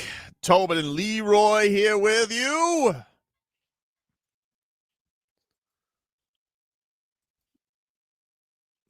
It's FM 104.3 WQAM. Miami Dolphins getting set to take on the Carolina Panthers. Miami Hurricanes getting set to take on FSU. We got it all happening for us, baby. Pack day tomorrow on WQAM. You got Sports Day tomorrow, Vlad? You guys on before the Canes? We are the preview before the preview. We're the preview before the pregame. There you go. 12 to 3. Got that going 12 to 3. 3 got countdown to kickoff, and then live from Tallahassee, Joe Zagacki and Don Bailey Jr. will have your call of all the action. So get ready for it, ladies and gentlemen. We got a packed day tomorrow full of sports. It's going to be goosies on top of goosies. I cannot wait. I cannot wait. Especially here in Odyssey, Miami. Mm-hmm. You have Canes Knowles. Pregame starts at 3, and then you also have Miami Heat versus Orlando Magic. Preseason action. Game 1. Oh, so excited. So excited. What a day it's going to be for me tomorrow. And we got UFC. What? Oh, yeah, you do have UFC. What is it? UFC 320? 320. And coming up next hour, we'll talk to a couple of the combatants. Yuri Prohashka, super weird guy. And he swam under an ice lake. What? In the Czech Republic. For what? For fun? For leisure? Intangibles? I don't. I mean, if you're in the Czech Republic, you're definitely intangible. Just out of curiosity, why did you say he swam under? Well, because he went into a hole in the lake. Oh, okay. Frozen, and he swam under the ice. Okay. Which is stupid, but I'm not. Especially, I mean, like old boy said, he had to grab the Blackfoot. Oh. From Mr. Deeds. The Dolphins. Hey, yeah, that don't sound like something black folks be doing. I'm gonna just throw that out there. Like, you think? Yeah. Like if swimming kick a lot of our asses, you crawling in a hole and not being able to find that hole is just terrifying. Well, I'll tell you one thing. That fight, him versus Khalil Roundtree, that fight can't miss. That fight's gonna be amazing. That fight ain't gonna miss. 2 guys throwing haymakers. Haymakers. Can't miss. Mike McDaniel. Let's get to our headlines here, which are brought to us by our friends over at Doral Kia. Doral Kia, home of the Pricito, our lowest price. Visit us at Doral Kia or at DoralKia.com. Mike McDaniel was asked about an idea that old Tobes had after 2 weeks, and was asked about the possibility of giving a old ringy-ding-ding to Christian Wilkins. Here's what Mike McDaniel had to say at today's presser. Some of the glory years of the Dolphins defensive line this decade featured Zach playing alongside Christian Wilkins. Have you or Chris or anyone from the team reached out to Christian or his agent to see if he's healthy, see if there could be a possible fit, bring him in? Doors are always open. Very happy with the progression of what we need from our young guys, and I'm focused on the Panthers and our own guys specifically. But Chris is always at work, and there's never anything that's closed. But for me, I'm better suited for Panthers and our own player topics. He's a liar. He's a liar that the door's open? He said the doors are never closed. He closed Cam Smith. Well, yeah. and said he opened the door and kicked his ass and out. said, yeah, there's no we're not putting him on the practice squad or any chance of him coming back or anything. To be fair, they left that door open for a long time. They tried. Yeah. They tried to Sometimes say, hey, it gets to the point, Vlad, you got to cut bait. Here's the thing, though. I don't know, like, unless he's not hurt, unless he's not healthy. I mean, obviously that's one thing, but I don't know. We haven't, like, it was weird, the Christian Wilkins thing, because it's like this happened, then the Raiders smear campaign goes down on Christian Wilkins like crazy. Then we don't hear anything. Like nothing, like there were no words, no updates, nothing. This guy's just sitting in the wind. I don't know what's going on. I assume he's going to have a grievance. If he has a grievance, he can only bolster his grievance by playing, because remember the Raiders said he couldn't play because he was injured. Yeah, they said that he was botching the rehab, wouldn't do what he wanted to do. But then it seemed like that really wasn't the reason they got rid of him. They were claiming that he had this incident with a teammate that the teammate went to HR about. Right. So, like, which one is it? I'm just like, look, it was an odd thing. It was just boom out of nowhere. Guy we gave $100 million to. Now I know it wasn't the same front office. It was there's new management there, but I mean, listen, regardless of any management you have, they all have the same basic goal: win, to try to get as much talent as possible. Right. So if they did something along those lines, they're looking at that $100 million. Let's try to get from underneath it. Simple as that. Because if Christian Wilkins could play and he was a Pro Bowler and he was balling, they will pull him aside and say, "Hey, man, come on." You see what I'm saying? So there's been all the rules that people use to get rid of people. You got somebody on your team that you've let get away with the same stuff. So I don't know about that. And it could also be this: the confrontation or the situation with Christian Wilkins and the other player. You had to pick between Christian Wilkins and the other player. Man, who was the other player? Max Crosby or Brock Bowers? Like how many know. guys on that roster? I don't know. But I don't know. I'm just trying to figure it out.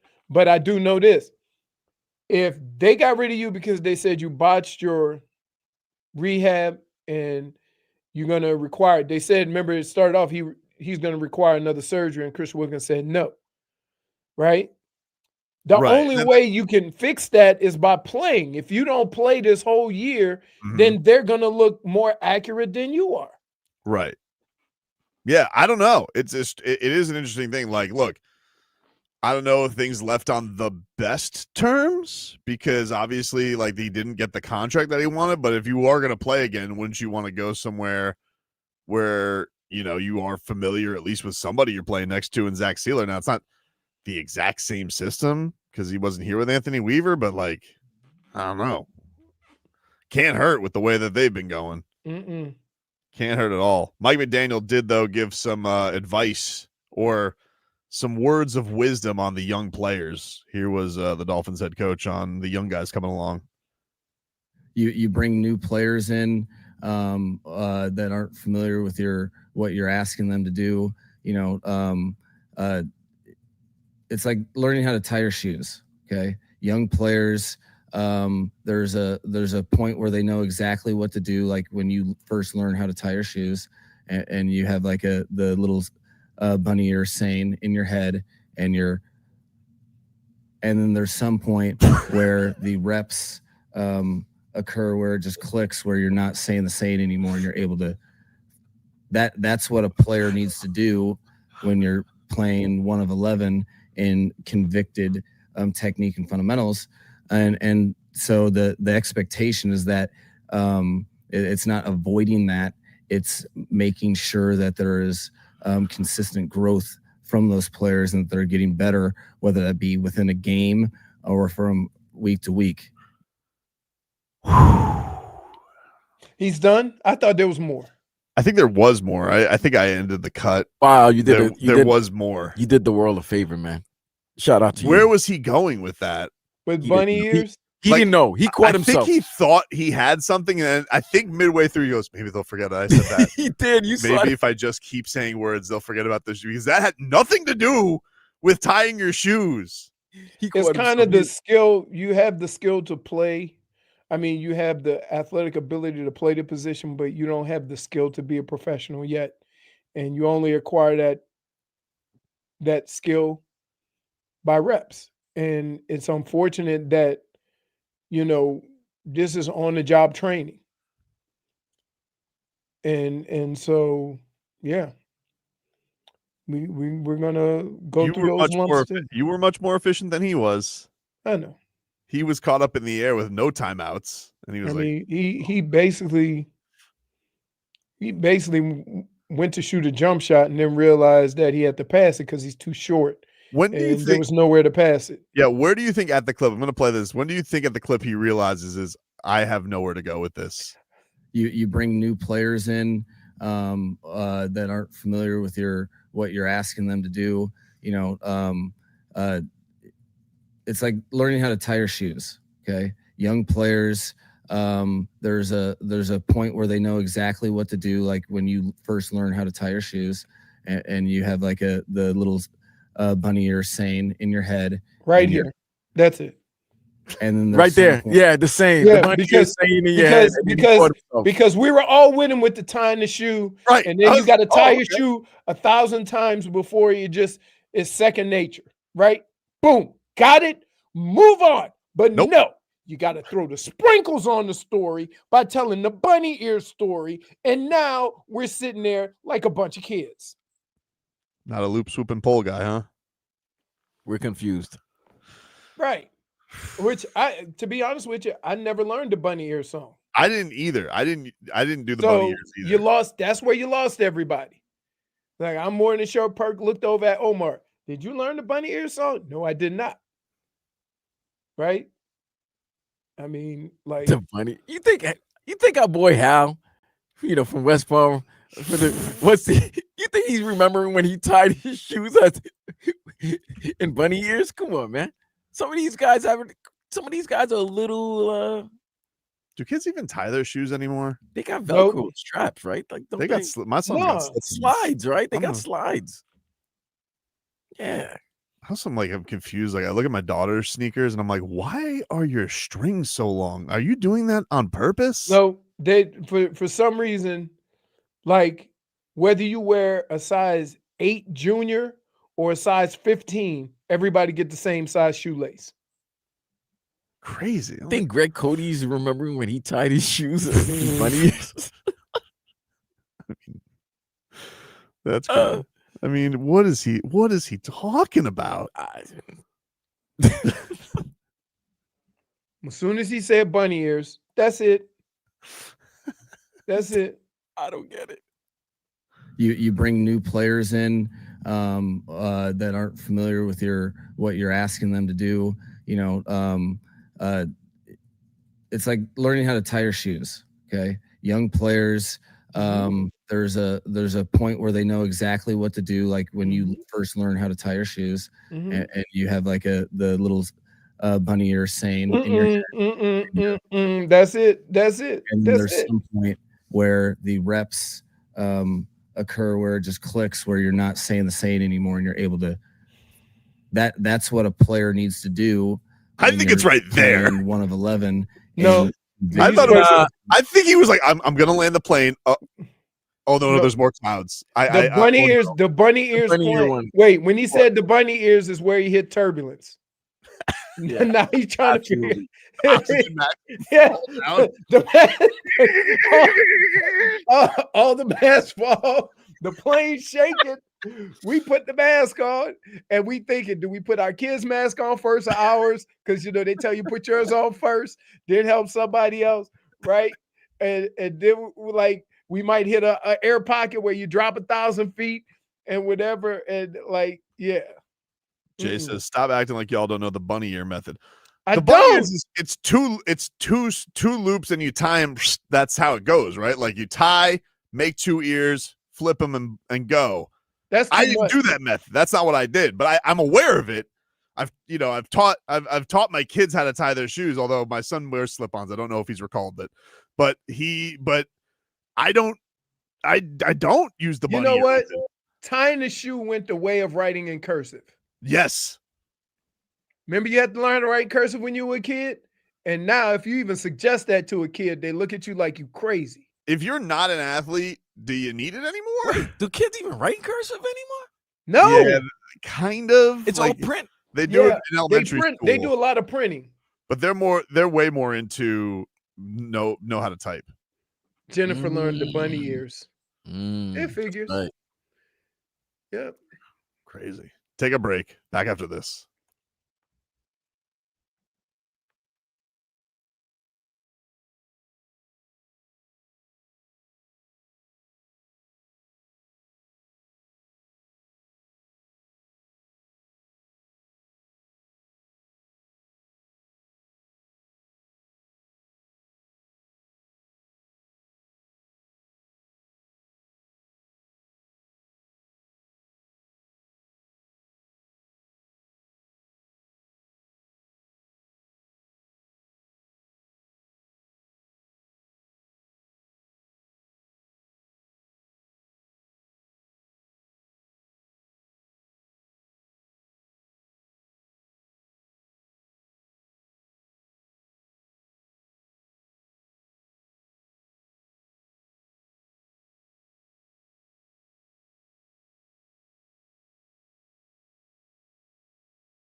Welcome back. Tobin and Leroy back with you here on FM 104.3 WQAM. Let's get to 15 minutes of Game Day Uncensored here. Brought to you by the Lexus TX. Room for all your passions in 3 rows of luxurious comfort. Experience amazing at your Lexus dealer. You guys can watch it on YouTube and Twitch. Channel 104.3 WQAM on YouTube. Miami 104.3 WQAM on Twitch. Austin asks, what do y'all do during the commercial break? I was listening to Mike McDaniel. Just listening to his press conference, you know, getting I was ready. perusing snacks. And I was editing the podcast. Yeah. So that's what we were doing. I was listening. He literally went on for 2 minutes about how October is the month when it comes to football. And I Not was really. like, Everybody what? says it's November and December. Stop. It's right after Thanksgiving. All important football happens after Thanksgiving. Not Please according to stop. him. Please Not according to stop. him. Who said that? Mike McDaniel.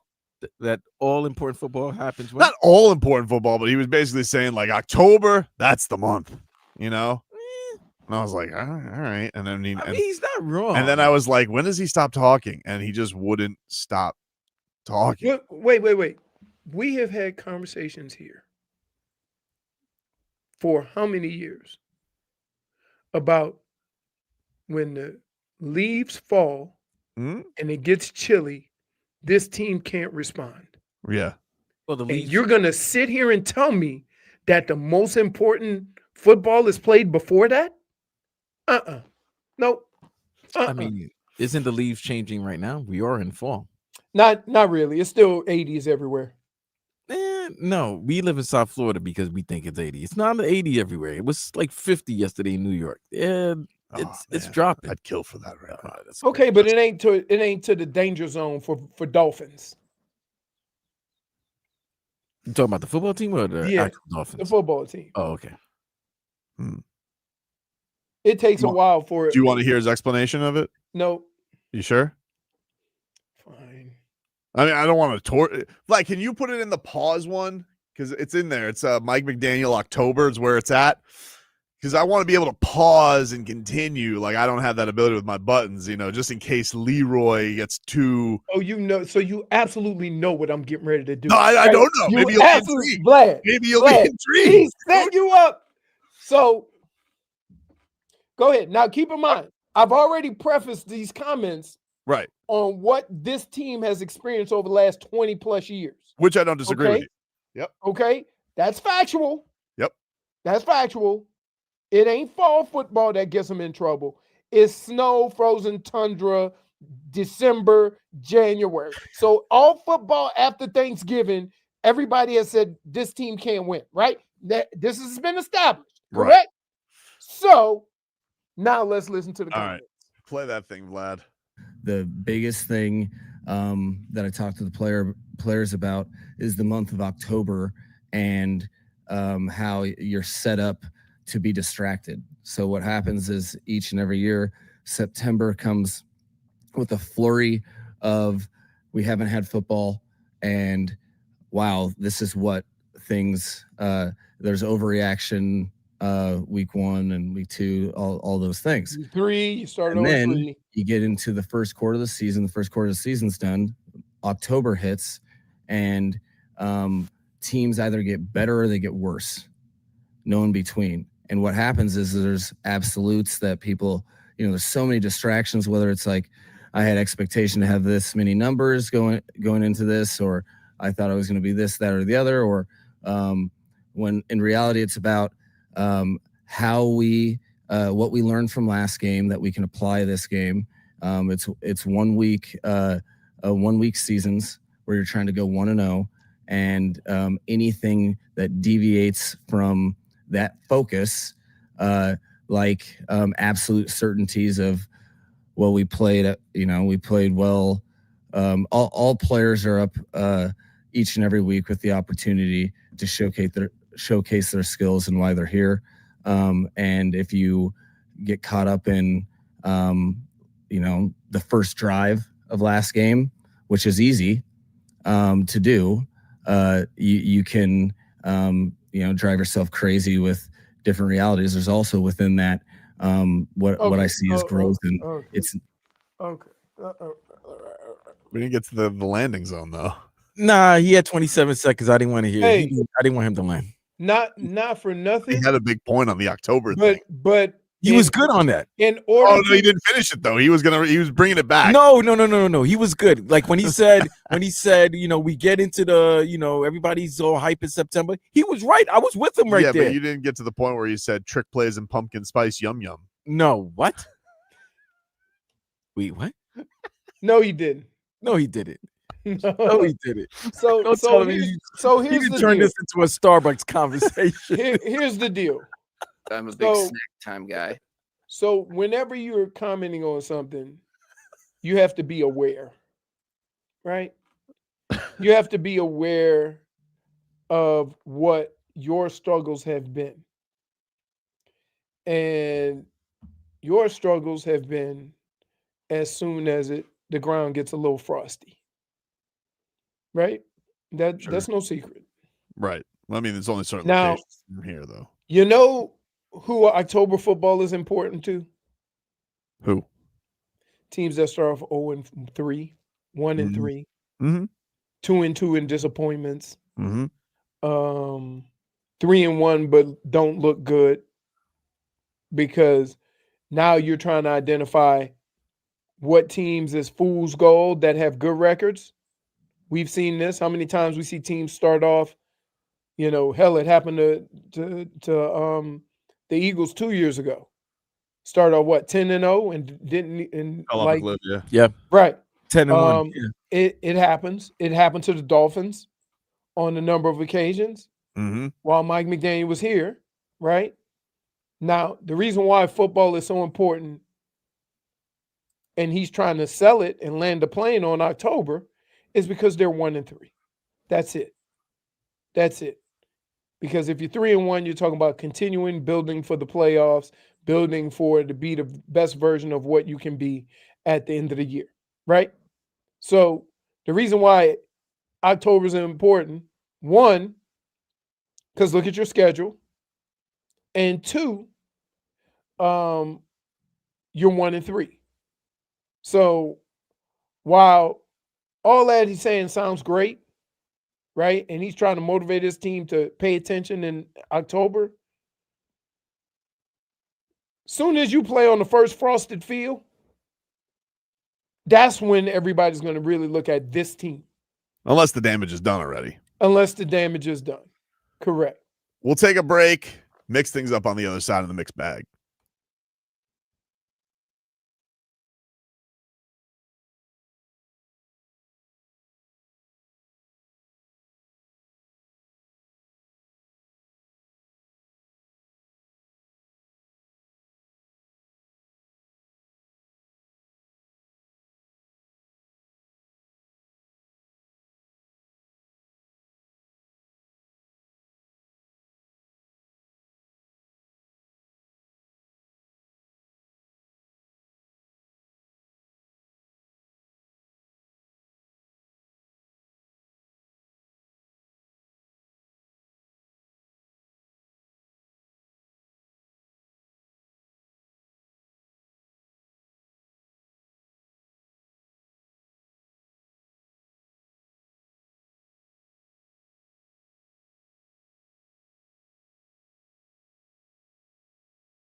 Bow, bow, bow, bow, bow, bow, bow. Welcome back, everybody. Welcome back. Tobin and Leroy here with you on FM 104.3. Oh, hello. Hello, Jennifer. You're muted. Wow, I literally pressed a button and it didn't go through. Sorry. Hello. How was your Friday? Jennifer, how excited was I to tell you the horse story? You know what? It made my day yesterday. When I see that Leroy's calling me, I know something has happened and he needs to tell someone, or it's like a new drop of a song or something. And I love picking up. It's so good. Have you? He was baffled.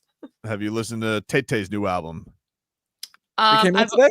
It came out today. Well, last night at midnight. I only listened to one song because I am going to listen to it in theaters today. And typically Wow. Wait, what? Like a launch party? there is a listening party, yes. Wow. And I typically listen to albums in my car for the first time because I don't want any element to be, just not taken in at first. And you can listen to the whole album, evidently, by when you take a trip to work. That is absolutely correct, actually.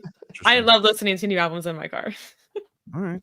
Well, except the last one. She has a station out, though, now. She has a Sirius station. I don't know. I don't really listen to Sirius, whatever it's called.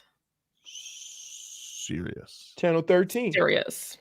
Right after Pitbull. No, it took over for Pitbull. It's right after either it goes 11. 12 is Kelly Clarkson. 13 is Kelly Clarkson. She has a station. She does a lot of covers. It's actually pretty cool. She can sing. But she's amazing. Yeah. I could listen to whatever she sings. Kelly Clarkson is amazing. Not her name. Kelly Clarkson? You called her Kelly Carson. Really? Is that what you do when you're out of the conversation? That I pointed out that you called her not her name. Yes. She's not the quarterback for the Canes. Carson Beck. Oh. Speaking of quarterbacks, CJ Stroud. He's 23 years old. Happy born day. Is it his birthday? Yeah. Well, he doesn't feel like he used to. Feels a little old. Being 23, I'm not like fully in my grown man body all the way yet. I'm still growing every year. And I just think like I gotta just continue to be hard on myself about not only just lifting weights, but eating the right foods. Like that's been a big thing too. So yeah, that's just a thing where I think the explosiveness comes from like being better with my diet, being better with stretching. I feel like I'm getting old. So I'm not as quick as I used to be. I was watching my high school stuff a couple days ago. I was like 180 and I was rolling. I'm not no more. But yeah, I try to be better with that stuff so I can run fast. Can I just? He's had a weird couple of years. No, hold on. How can I put this to this young fella? When you were in high school, you were faster. Not because of you, because everybody else was slower. As you move up the ranks of football, you playing with a whole bunch of other guys that were fast like you in high school. Now y'all playing against one another. So it's not that you're slower. It's your competition is on the same level as you. Like, why do people do that? Why does he think, oh, I've slowed up at 23? No. All the 1,700 other guys is faster. Oh my goodness. What the hell are we teaching these young kids today? Man. He just think he was supposed to be faster than everybody. You have some anomalies, right? But he thought that, did anybody ever think that CJ Stroud was running away from folks? No. He's 23, Leroy. He's only been in the league for 3 years. Of course he's thinking that when he comes in, he's faster and probably stronger than everyone. Then he realized, right. But then wait. But he's putting it on. He's getting old. That's why I got to watch what I could eat so I could keep up my speed. Because in high school, I was dominant. That's the part I'm messing with. Like, yeah, so we all were. We all dominated. Hell, I averaged 11 yards a carry in high school. It was fun. I was bigger, stronger, faster. Linebackers were 205 pounds. Sean McVay, last night his Rams lost. He went for it on 4th down, 4th and 1. As they were down 3, they got the ball second in overtime. Didn't make it. Took it on the chin. Thought about maybe trying to draw them off sides. I took one, they took the other, and it was a poor decision by me right there. But, you give the Niners credit. They made enough plays to be able to win the football game. We had plenty of chances throughout this game. We stayed in it. We fought. We battled. But there's a lot of things that we have to be able to clean up, and a lot of football left. But I'm pretty sick right now. I'm sick of the spot that I put our group in to end the game. But, hey, these are the tough beats that you got to be able to learn from and move forward, and that's what we're going to do. That dude just glides through life, huh? Yeah. He really does. Wait, have you seen his life? It's good life. It's a great effing life, man. Oh, wasn't he going to retire? Yeah, then he realized, why would he? What's the point? What's the point? I'm young. They got I'm in no LA. pressure over there, too, because you mentioned the LA Rams fans. Like, yeah, who's calling for his head ever? This McVay, he's lost a step. You crazy? Never happened. He has little side quests like rehabbing Baker Mayfield's career. He's just loving life. And Also, he's probably younger. Isn't he younger than his quarterback? He's 2 years older than his quarterback. 2 years older. Okay. Crazy. I forget. He been, 6-7 years? Didn't he get the job at 30? How long has he been the head coach? He's probably been head coach, He's 39. 30, so he's been head coach He's for like 39, so years. he's younger than his quarterback. Jeez. No, Stafford's not 40. Stafford's 37, 38? He's 37. That's why I said 2 years young. He's 2 years younger. They said that. They mentioned that yesterday. Younger than Aaron Rodgers. That's crazy. He ain't even 40 yet. That dude already coached a lifetime. Crazy. Niko Mikkola, the Finnish polar bear, the condor. This is him when not growling, talking about how much he loves the cats and how they let him play his style. Probably all around play. I feel like it's all about the confidence, and I feel like I can do what I do best on ice, and I kind of have to have a freedom to do those things, and it's also like pretty aggressive style what we play. So that's how I like it. Yeah, that's why he's here. 8 more years of Niko. 2 Nikos getting extensions yesterday. Him and Nikola Jovic. Mm-hmm.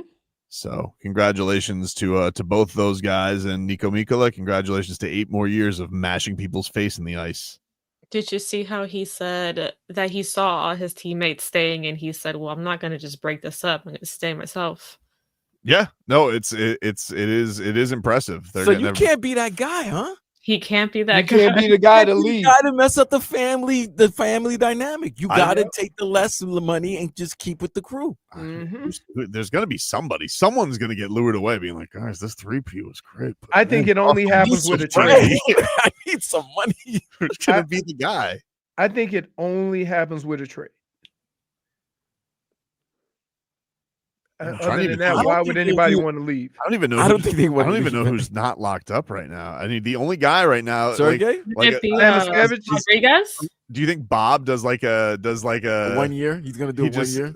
Like Edmonton pays him $25 million to just like Bob, biggest contract ever for a year. See, hold on. Bob just becomes a mercenary. Like, is he like he would never do it? Toby, I don't think Bob's leaving his boat. Toby, it's not in his nature. Plus, you're old. Why would you want to go to Edmonton when you're in Florida? Freezing his ass. Well, I mean, he is Russian. It doesn't matter though. When you're old and you come down to South Florida, you're staying in South Florida. That makes no sense. Well, who wants to see 2 months of summer when you have 12 months of summer? Right. Andrew Wiggins, much more comfortable with the Miami Heat this year. That's my guy, dude. He says he loves Miami Heat camp. I love the competitive nature. I love the toughness, not only from the players, from the coaching staff. Everyone's main goal is, to win, do whatever it takes to win. Might not be a pretty win, but it's gonna be gritty. We're gonna get out of the mud, and every game is gonna be a tough game. That's what I love about this organization. He lifer, dude. Always love that guy, man. That's my faves. Man, you are a fraud. That is my guy, friend of the 'Cause show. listen, Vlad, just to like when we was asking them questions, all my questions were around like how difficult it was, moving Yes, from. please. Go ahead. Let me ask you, Leroy. Yeah. How fake was he? How fugazi was Tobin when he was next to Andrew Wiggins? How dare you? All of a sudden, smiling. My favorite part though was Did he that turn red, maybe, JFig? Did he turn red in maybe your two shirt? segments Blushing? before Andrew Wiggins got into the room, they were quibbling hard because he was flip-flopping all over the place. And then out of nowhere, we bump into Wiggins in the hallway, and I'm like, oh, this is great. I wonder if he heard any of this. Well, then he walks in, and all he Tobin would've- goes completely. Yeah. All he would have heard. First of all, I was not embarrassed. Andrew Wiggins is my guy. Second of all, Just like Kyle Lowry. oh yeah, when did this happen? Low Dog. Let me tell you something. When Low Dog, when he came back down here from Philadelphia, we locked eyes. He was so happy to see me. You guys don't And know. what did you do when we interviewed him? Started talking about golf, so we wouldn't get to was that 2 years fact. ago, baby. That's the past. The facts have changed. He's more bought in, so I'm more bought in. See, here's the deal. Tobin, when the people are in front of him, all of a sudden, He's a fraud. yeah. You guys act like they don't know that I say what I say. They can tell me whatever they need to tell me. I'm all ears. But you want to know what the truth is? The truth is Wiggins knows that his heart wasn't in it last year. And now he's But 10 it's a toes human down. thing, though. Nobody said that it wasn't. Yes, you did. Nobody said that it wasn't. You did. I was humanly hurt. You're like, I don't care. No, that's not true. I didn't say I don't care. That's not I'm what like, I said. hey, man, That's the not what I dude said. traveled all the way across country. You think maybe it's going to be more than a couple of weeks for him to, right? No, Yeah. you ain't But care. the facts were, but I was correct that he wasn't as happy here. Like, Nobody would be, is my point. well, that's tough. You move all the way across the country from your newborn and your family. Mhm. How you think basketball gonna look? I don't know. Not great. Oh, But nothing I said was incorrect. dude. If Dirty Boxing said we Mhm. got a series of things going on right now, Right. and it's gonna be in Europe, and Mhm. you got to move to Europe for a month, right? You think you're gonna be gun ho about that? What part of Europe? See, this is it. Like, you know what? I get to go You to know what he does, Slovenia? Vlad? Gotta be my Vlad, friend. I try to add the Vlad. human element of all these situations, and he tries to act like he doesn't have a soul. I do have a soul. No, you don't. I do. How can you not understand how that could be difficult for Andrew Wiggins? I did say I understand that it was difficult for Andrew Wiggins. But the thing that I was sitting here being like, yeah, he clearly wasn't the person that was interested in being here last year. Who The would facts are be? what they were. If you just get up one day and say, oh, by the way, we know you love it here, you won a championship here, we're shipping you to Miami, the farthest place you can go from here. Yeah. You got to leave your family and be there tomorrow. Right, You don't but- think anybody's affected by that? I'm sure he was affected by it. He said he was affected by it, and he says he's much happier this year. Right. So what But, is that? but when it was going on, you didn't want to hear that. I didn't want to hear it. You want to know why? Why? We were 37 and whatever. Yeah, but whether you want to hear it or not, that is a legitimate reason as to why you don't get the full Andrew Wiggins right away. Maybe. Maybe. Oh, We're both gonna forget. you have no soul. Fresh start this You year. have No. zero soul if I you have can't very- understand Do it. you- do you know- You have taken the human element out of sports to fit your narrative. He's about to give us. You have. Nobody's more human than me. Every situation that doesn't fit, you have taken the human element out of it and just said no. Nobody's more human than you. Nobody's more human than me. And let me tell you something. That's his go-to move.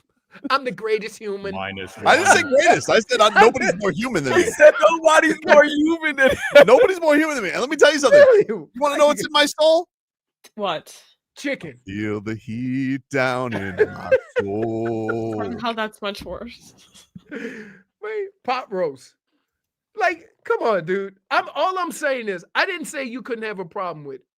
I just said that, you know what? When you understand a situation that somebody's going through, right? Even though you're disappointed about the outcome, at least you understand where it's coming from and how, it could affect somebody. You blew right through that. I'm very understanding. What? I'm very understanding. We better go to break before I cuss. Who's more understanding than me? Who is They more call you understanding than you? That's why they call you understanding Toby. That's what they call me. I knew this. We called you honest Tobe.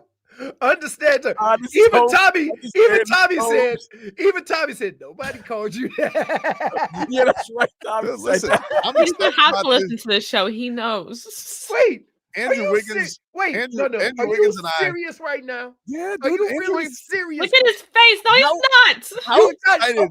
You How have to be excited was kidding Andrew me. Wiggins to talk Canadian basketball with me? That guy loves Canada and he loves the Heat. Pass the pancakes, Maple I'm Jordan. with Tobes. Whatever happened to being professional?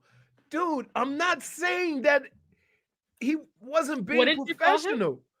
I'm just saying that, like, why do we take human situations and then make our athletes, because it don't fit us, make it non-human, right? If I picked anybody up and moved you across the country and you had to stay there with your young kid and your wife and your family down here, yeah, your mind gonna be on them.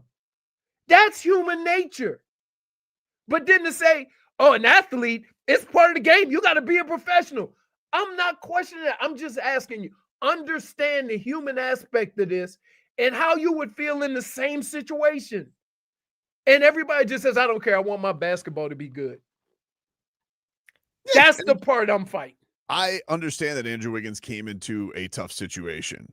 And Did you? You never said that once. I You definitely- never I said that definitely- once. I definitely did. You fraud. You I definitely never did. said that once. I'm pretty sure I did. I'm No, pretty sure. let me tell you what you said. I think I did. Hey, Wiggins. Hey, Wiggins. How about not giving us 20 in the first quarter, not scoring for the whole rest of the game? I think you just, it's the part where he called him Maple Jordan. That's his nickname. Maple Jordan. That's his That is his nickname. nickname. I didn't make that up. Basketball reference. That was official. his nickname. Really? Yeah, that was his Yeah. nickname when he was coming up in Kansas and when he was the #1 pick for the Cavaliers. Interesting. I And thought it then was one of those Tobin. Bron shipped him out. Yep. Yeah, Shipped yeah, his ass out. And you know what's funny? Bron been looking for another player like Andrew Wiggins ever since he left. It No, does he seem- hasn't. Yeah. Who is he at? Who hasn't? You know how long ago he traded Andrew Wiggins? That was when he first went back to Cleveland. That's the second. Yeah. So yeah, he's not looking for. Was he's he not in that looking for phony Wiggins letter? again. Did he say Andrew Wiggins in the letter and then he was gone like 2 weeks later? Yeah. I think he was. So Tobin, What? all right. Look, just admit to what you did. It's okay. What did I do? You still gonna be my boy. Okay, I admit that I was very accurate in my assessment of Andrew Wiggins, and that Andrew Wiggins has agreed that he is now a Heat lifer, and we ride together, we die together. Heat boys for life. You know what? Get the hell out. Mine is Let's go. one. Right. Let's go. Let's go to break, please. On a break. We're going to break. Final hour next.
All right, welcome back, everybody.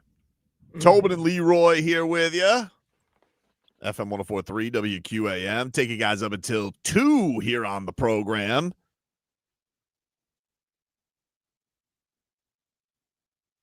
get to our headlines. Brought to you by Doral Kia. Doral Kia, home of the Pricito, our lowest price. Visit us at Doral Kia or DoralKia.com. Miami Heat camp going on right now. And more injury news coming out from the Heat. What the hell is Eric Spoelstra doing over at this camp? Man, according to Anthony Chang of the Miami Herald, Heat guard Davion Mitchell did not practice today because of calf soreness. Another guard is hurt. It's one of those situations where Spo was telling them, y'all think y'all in shape. Oof. Let me show you. You not in shape. That's it. I hate when these coaches do that because they're not in shape. but Vlad, you, in order to get ready for that long season, you're gonna have to be in some kind of shape. Oh, I know. No, listen, there's the thing about the Heat. There's being in shape and then there's heat shape. Right. Well, that's what heat shape. Because guess what? Let's be clear. Mm-hmm. These guys are putting out videos of them working out once a week. Right? They ain't working out every day like you're gonna have to during this season. And so everybody get the impression that, ooh, they working out. They killing it. They can't wait for this season. Then the very next picture is them in Italy, suntanning with a hottie on the beach. So, like, yeah. So look, you work out in the summer, right? But that's a base. And the base gets you ready for what you're getting ready to go through now. So you're still going to be sore. You're still going to have some bumps and bruises. No big deal. Like, just know that you can work out all summer. It ain't the level of workout that pertains to what you're going to have to do for 6 months. Well, Anthony tweets out all 5 of the Heat's injured players, Tyler Hero, Pella Larson, Terry Rozier, Davion Mitchell, and Kasparas Yakachonis will not travel for Saturday's Puerto Rico preseason game. Shocker. Who's playing? Tommy? I don't know, dude. I don't know. I don't even know if Drew Smith is cleared. I don't know. Like, I would say that's a lot of Drew Smith time, but I don't know. I don't know if he's fully cleared. You saw him. They love them some Drew Smith. I can't even complain. Dude. Spo loves Drew Smith. He loves Drew Smith. Loves him. Al Mackey said the lava filling in. Yeah, I don't know. I genuinely, You're ready. I don't know who is. I guess they could play Jaime in the backcourt with Norman Powell tomorrow. Oh no, do that. That's what you could do. Hey, more Niko. More Niko. They could. I mean, we'll see if they start Niko. Yeah, but Niko was banged up too in the summer. No, he's fine. No, Pella was knocked him. He needs a break. He's had a healthy summer. Niko needs a break. Well, he's got to play. I know, but long haul. Long haul, dude. By the way, speaking of, this could be something. Oh, hell. Could be nothing. What sport? What sport? Basketball. What conference? Eastern. Is it us? Somebody's unhappy. I don't know if anybody's unhappy. I don't know. But it could be something. Look, you expect the Miami Heat. You want the Miami Heat to swoop on in just in case? I don't know. So you want them hanging around like buzzers? I want to know who's the player though. Wait, is it anyone you've mentioned before, like a Trey Young situation? It has been a player we've mentioned plenty of times, and it's in the Eastern Conference. Mm-hmm. Zion. Nope, not Zion. No. It's the Eastern Scooby. Relax, Scooby. You're right. It is Giannis Antetokounmpo. Wait a minute. They got his brother for the next 2 years. Unless you're signing another brother. Well, Vlad, here's the interesting thing. And this is why, listen, this could be nothing.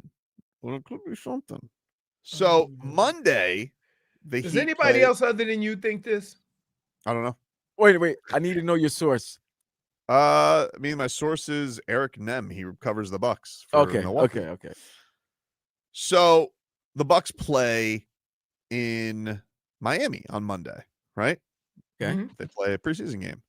Well, Doc Rivers decided, why don't we take the boys down to Miami, have a little campy camp away from the camp because Milwaukee sucks.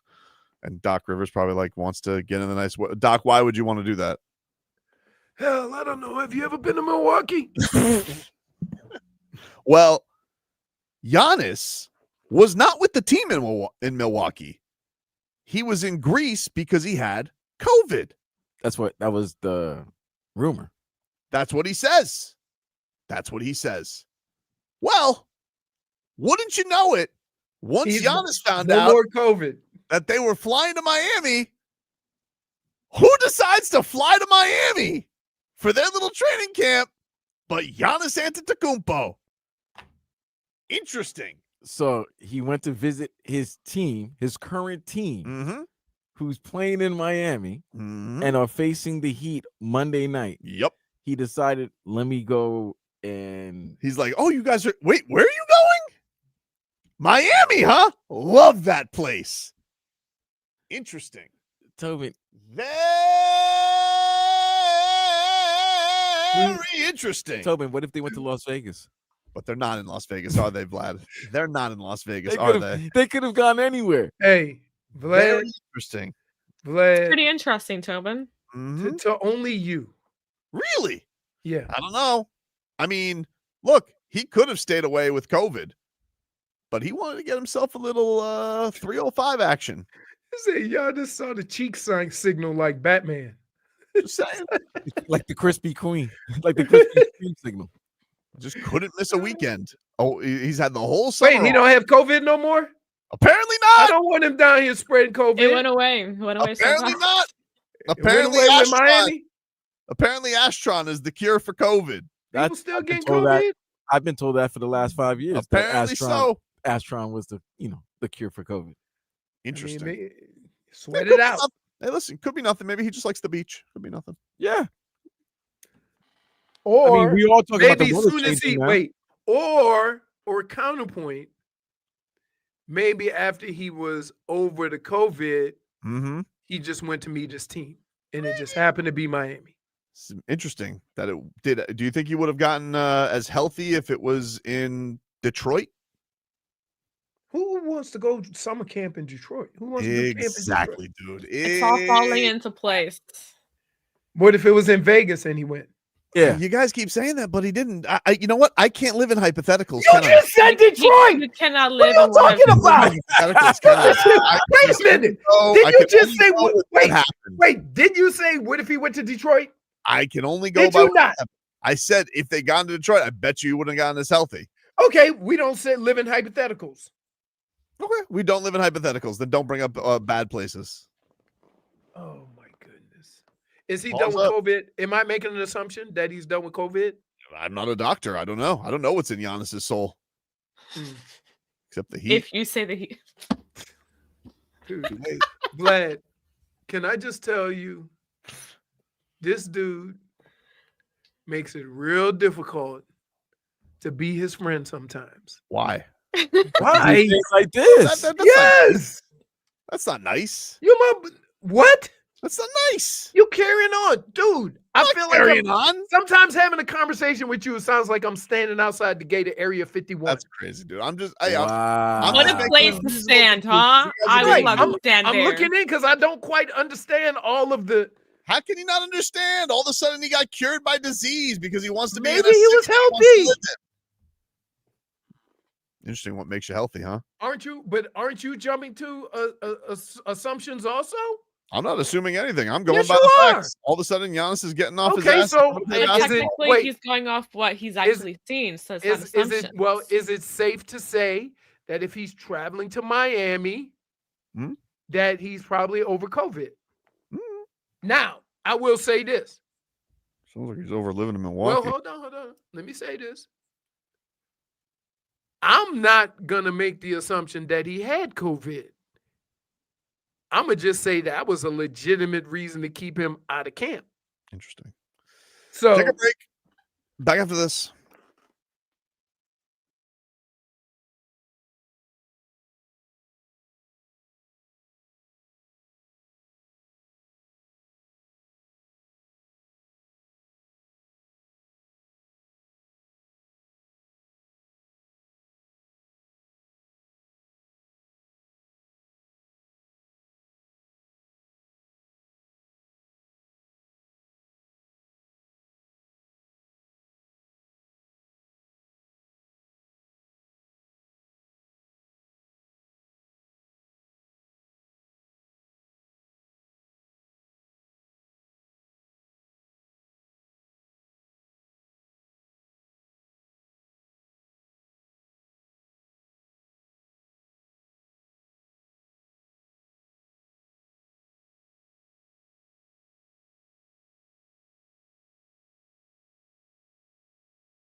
All right, welcome back, everybody. Tobin and Leroy here with you. Get to a little 15 minutes of Game Day Uncensored here, brought to you by the Lexus TX. Room for all your passions in 3 rows of luxurious comfort. Experience amazing at your Lexus dealer. We got Dolphins football coming your way on Sunday at 1 o'clock. Game Day Uncensored is at 9 a.m. Yes, that's what I'm laughing at. Tobin is just McDaniels with a beer instead of LSD. Bunny ears, dude. Hey, what are we doing? The Hurricanes will take on Florida State tomorrow at 7:30. I'm all in. I'm all in. Looking to sweep the Sunshine State. I save my belly for those football games. Yeah, dude. You know, that's when I get my wings, get some chips, and look, I sit in front of my TV. People come in to holler at me. What's up? Leave me be. I'm scored tomorrow, man. Why, dude? Because I got Yankees, Blue Jays, 4 p.m. and I don't even get a chance to relax. I go right into the Canes and the Knowles. Those are the best kind of days. Yep. Where your teams win. Yeah, that's true. Any other big football games? Alabama, Vanderbilt. Yeah. Yeah, the revenge game for Alabama. Hey, whenever you call Vanderbilt a big game, the answer is no. No, well, remember last year. I know they won, but I'm still saying that don't make it any bigger. It's still Vanderbilt. Just because you guys blew it doesn't mean that I got to come here and watch your revenge. Oh, somebody said they announced Tyson Chandler versus Conor McGregor. Huh? Tyson Chandler? Michael Chandler? Michael Chandler. Oh, Tyson Chandler. I'm like, what? Why the NBA center getting into a fight with Michael Conor Chandler? McGregor? I'm guessing the guy said Michael Chandler. Yeah, believe it when I see it. Is that the White House fight?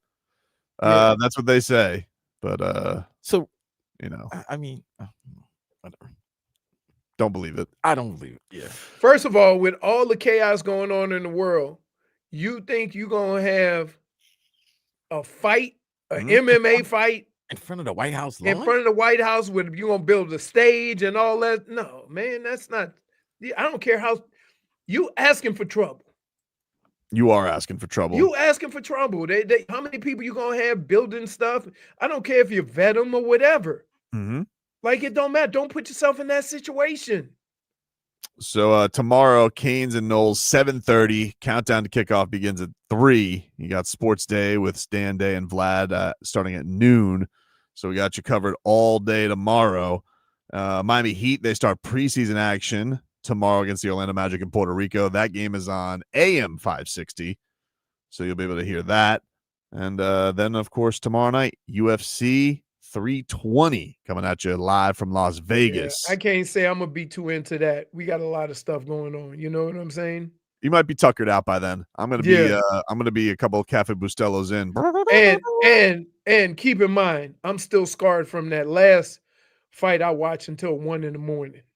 The Crawford fight? Yeah. That fight took forever, dude. It took forever. It was a good fight. Canelo's out, by the way. He's out till next year, at least with the elbow surgery. Oh, really? So yeah, he's out for a while. You think he'll fight Crawford again? Yeah. I think so, probably. Too much money, right? Yeah. You take a year off in unless But Crawford can't say no if he says let's run it back. Can he say no? I think he could. I mean, he could. Can he say no to the money is the question. You know, that's what you got to say no to. And he's like, hey, would you like another $50 million? Can I just say this? All of these promotions have made the belts insignificant. In some ways, I still think it's cool that when guys are undisputed, but they are trying to phase them out, and I get why. It's certain. To have this belt, you got to give us a cut of every fight, so we'll. Yeah, but to be fair, sometimes it brings prestige to their fights too, and guys who aren't as new, like you'll hit a certain status, but how many guys of those are there in boxing right now? 3, right? You know, so I think there is still a prestige to it. I still there think. But it's I think what Dana White's trying to do is like, hey, like we got one belt for our promotion, and that's what everybody's into, kind of like the UFC belts. So yeah, we'll see what's what when it comes to that. And speaking of, we got a big card tomorrow night, UFC 320, and 2 of the guys who are on that card, Yuri Prohashka and Khalil Roundtree, are going to stop by. We'll discuss the upcoming matchup as these guys, one guy crazy, fights under a lake or swims under a lake. The other one goes to Thailand to train kickboxing. So impossible for this to be a boring fight. Impossible for the main event to be a bad fight. And then, quite frankly, Marab versus Sandhagen is going to be a great fight too. So it's a banging fight night. Looking forward to it. And so we'll turn a Football Friday into a little Fight Friday coming up here. Take a break. Joined by Yuri Prohashka and Khalil Roundtree next.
FM 104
And welcome back. It's FM 104.3 WQAM. Tobin and Leroy here with you. It's a football Friday. It's a fight Friday, dude. We got UFC 320 coming your way from lovely Las Vegas tomorrow. You got Alex Bejeda taking on Magomed Ankalaev for the light heavyweight championship, a rematch as Poatan tries to get his belt back. You got Merab Dvalishvili taking on the Sandman Corey Sandhagen for the 135 belts in the bantamweight division. And then you got this absolute cannot miss banger that's going on at 205 pounds, and that is Khalil Roundtree taking on Yuri Prohashka. Winner probably going to get a title shot. I mean, it seems like Poatan is rats off a ship on 205 as it is, and is going to move up to heavyweight, probably to fight Tom Aspinall. So one way or another, these guys probably going to be fighting for the belts coming up next. And they were both kind enough to give us some time this week. We'll start off with Khalil Roundtree, who is coming off a win over Jamal Hill. Actually, both these guys are coming off of wins over Jamal Hill. Khalil Roundtree kind enough to join us. And very excited to talk to our next guest, one of the most exciting fighters in all of the UFC. Khalil Roundtree joining us here. You guys can catch him this weekend, UFC 320 in his hometown of Las Vegas, taking on Yuri Prohashka. Khalil, thanks for the time, man. Really appreciate it. Yeah, thank you. And thank you for calling me one of the most exciting fighters. That means a lot. No, well, I'm just speaking truths, man. Like every time you step in there, it's a thrill to watch you do your thing. I saw this a little bit on your YouTube. I mean, you seem very fired up to be able to do this in your backyard. I have, talked to fighters in the past that have said, hey, it can be a bit of a burden fighting in your own town. How have you found it? Have you found it relaxing? Have you liked it being in all at home? Some days are different than the other ones, It's been interesting this time around because essentially like my day-to-day routine hasn't really changed, you know what I mean? Versus like if we're fighting in another country, another state, it's usually like hotel rooms and trying to figure out where to eat, and just like, all these things. But every day has just been just like camp, just like the same old routine, which can like, it can be a bit weird. But overall, man, I've just been doing my best to enjoy it all. So is there a mode like for family and friends around you? Like, do they know at a certain point, like, hey, leave them alone? Like, have you mastered kind of that seclusion of what you need during a fight week, or do you like mingling with people during a fight week? Like, what's the mode you go into? Yeah, there's definitely a mode. I think friends and family definitely know, like, I'm on do not disturb. Even if I'm in town. Yeah, I don't really like to pay attention to like anything that's going on online. The only texts that I really respond to are, stuff from the UFC staff as far as like fight week, fight week scheduling and stuff. But yeah, I'm pretty, I'm just pretty locked in, and family knows that. Fans are obviously fired up for this matchup with you and Yuri. Like, it's been said, how can this be a boring fight? But like he is very unique in the way he goes about things. Breaking down this fight, what have you found to be the most, I guess, challenging and interesting things about him as an opponent preparing for him? I just think that,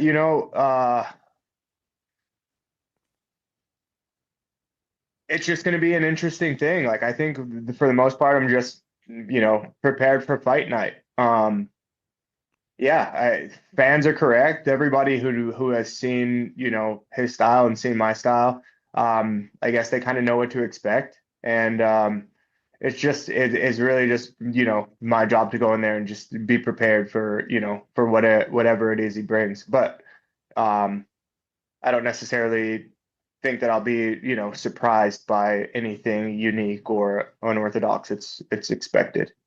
How is that as a fighter? Because it's we can be so greedy as fans watching it. Like we want to see like the crazy wars, but like when when people talk about you guys sizing each other up or trying to break somebody down over a fight, what are the things, like how does it depend on the opponent of how much you need to feel like you got your openings there to engage and feel like you got the most success to pull off what you need to pull off in a fight?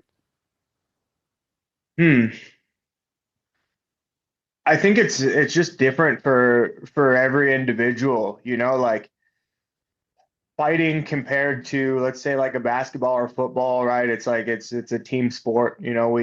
Those guys have to rely on each other and things. And for us, it's essentially just us going in there. So how we prepare and how we look at opponents, it really just comes down to us.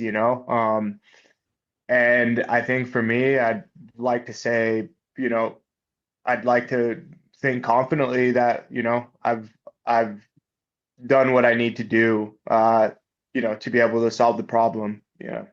Yeah, so like I guess for an example, like when you took on Jamal last, like obviously everybody knows Jamal's a heavy hitter. You got to watch out. I mean, a lot of you guys are all 205, but was there a certain point in the fight where you felt, I guess, comfortable knowing, all right, this is going to work for me here? Like, does it take a round? Does it take half a round to get a beat on a guy?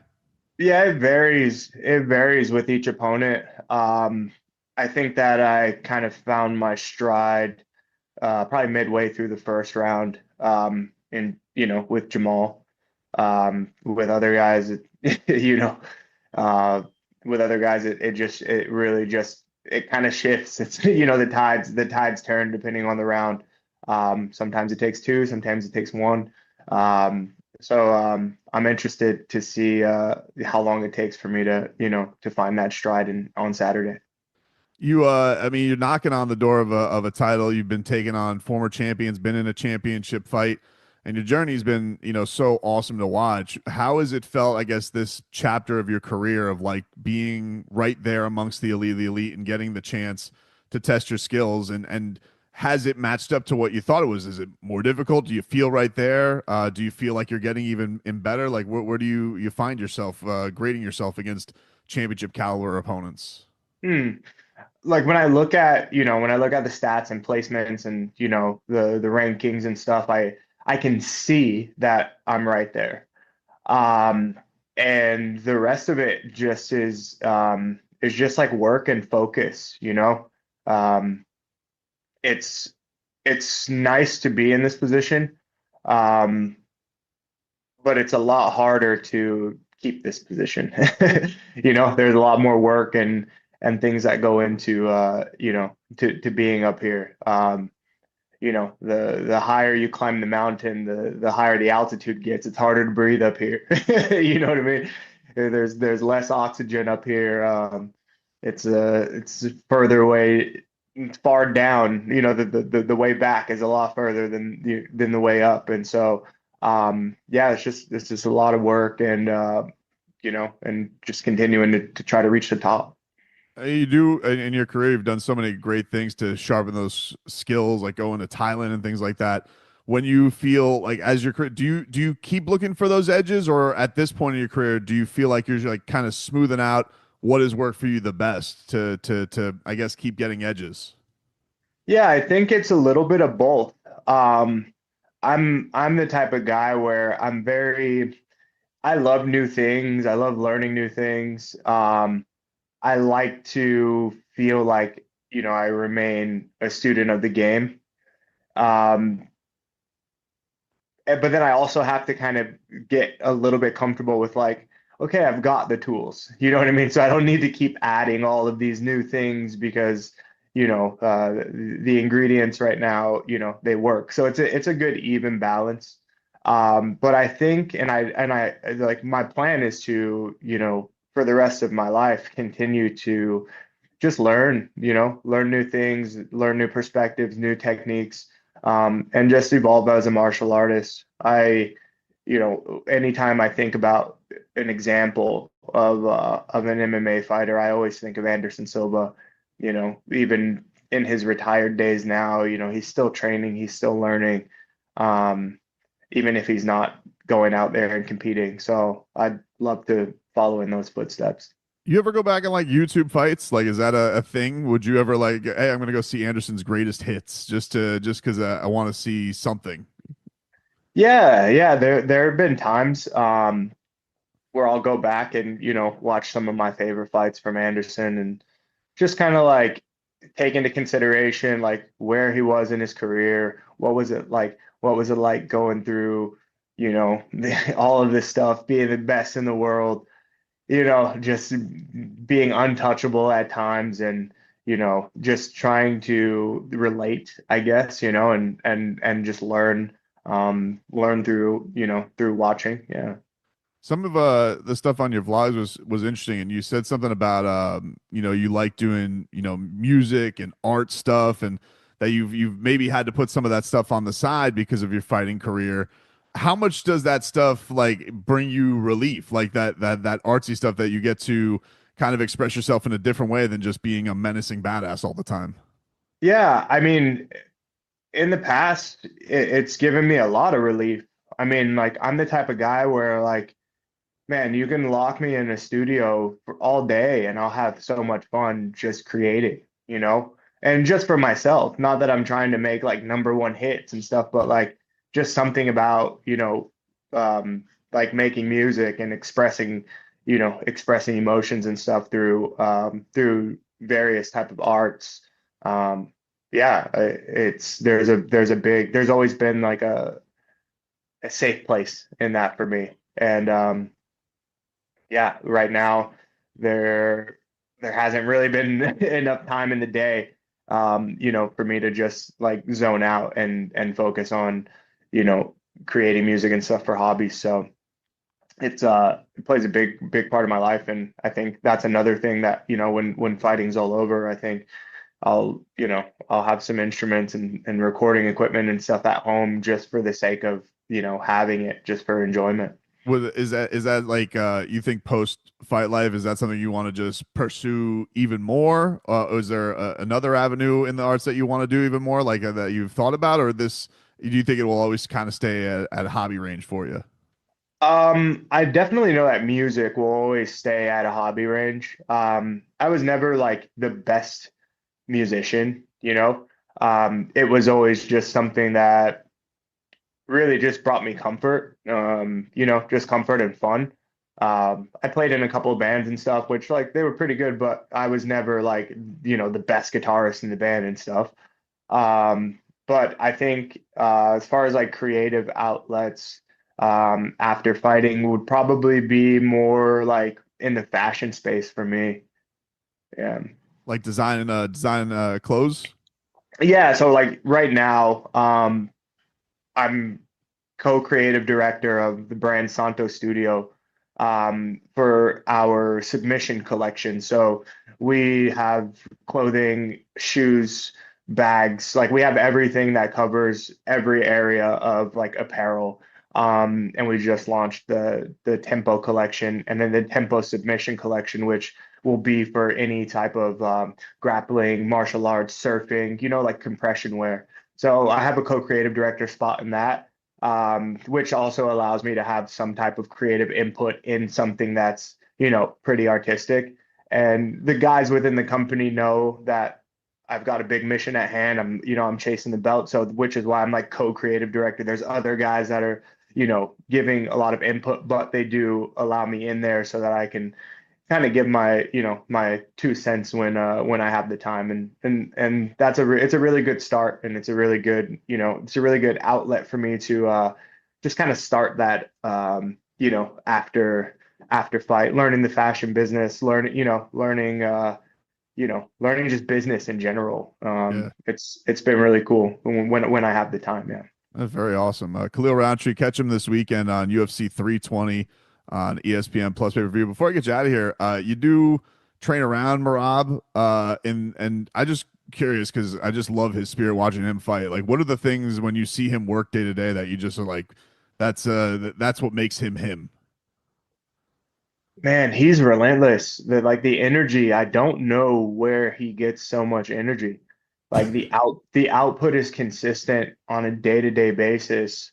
I don't ever really see him slow down, and I don't understand it. And so it's incredible to watch and to be in the building with him every day.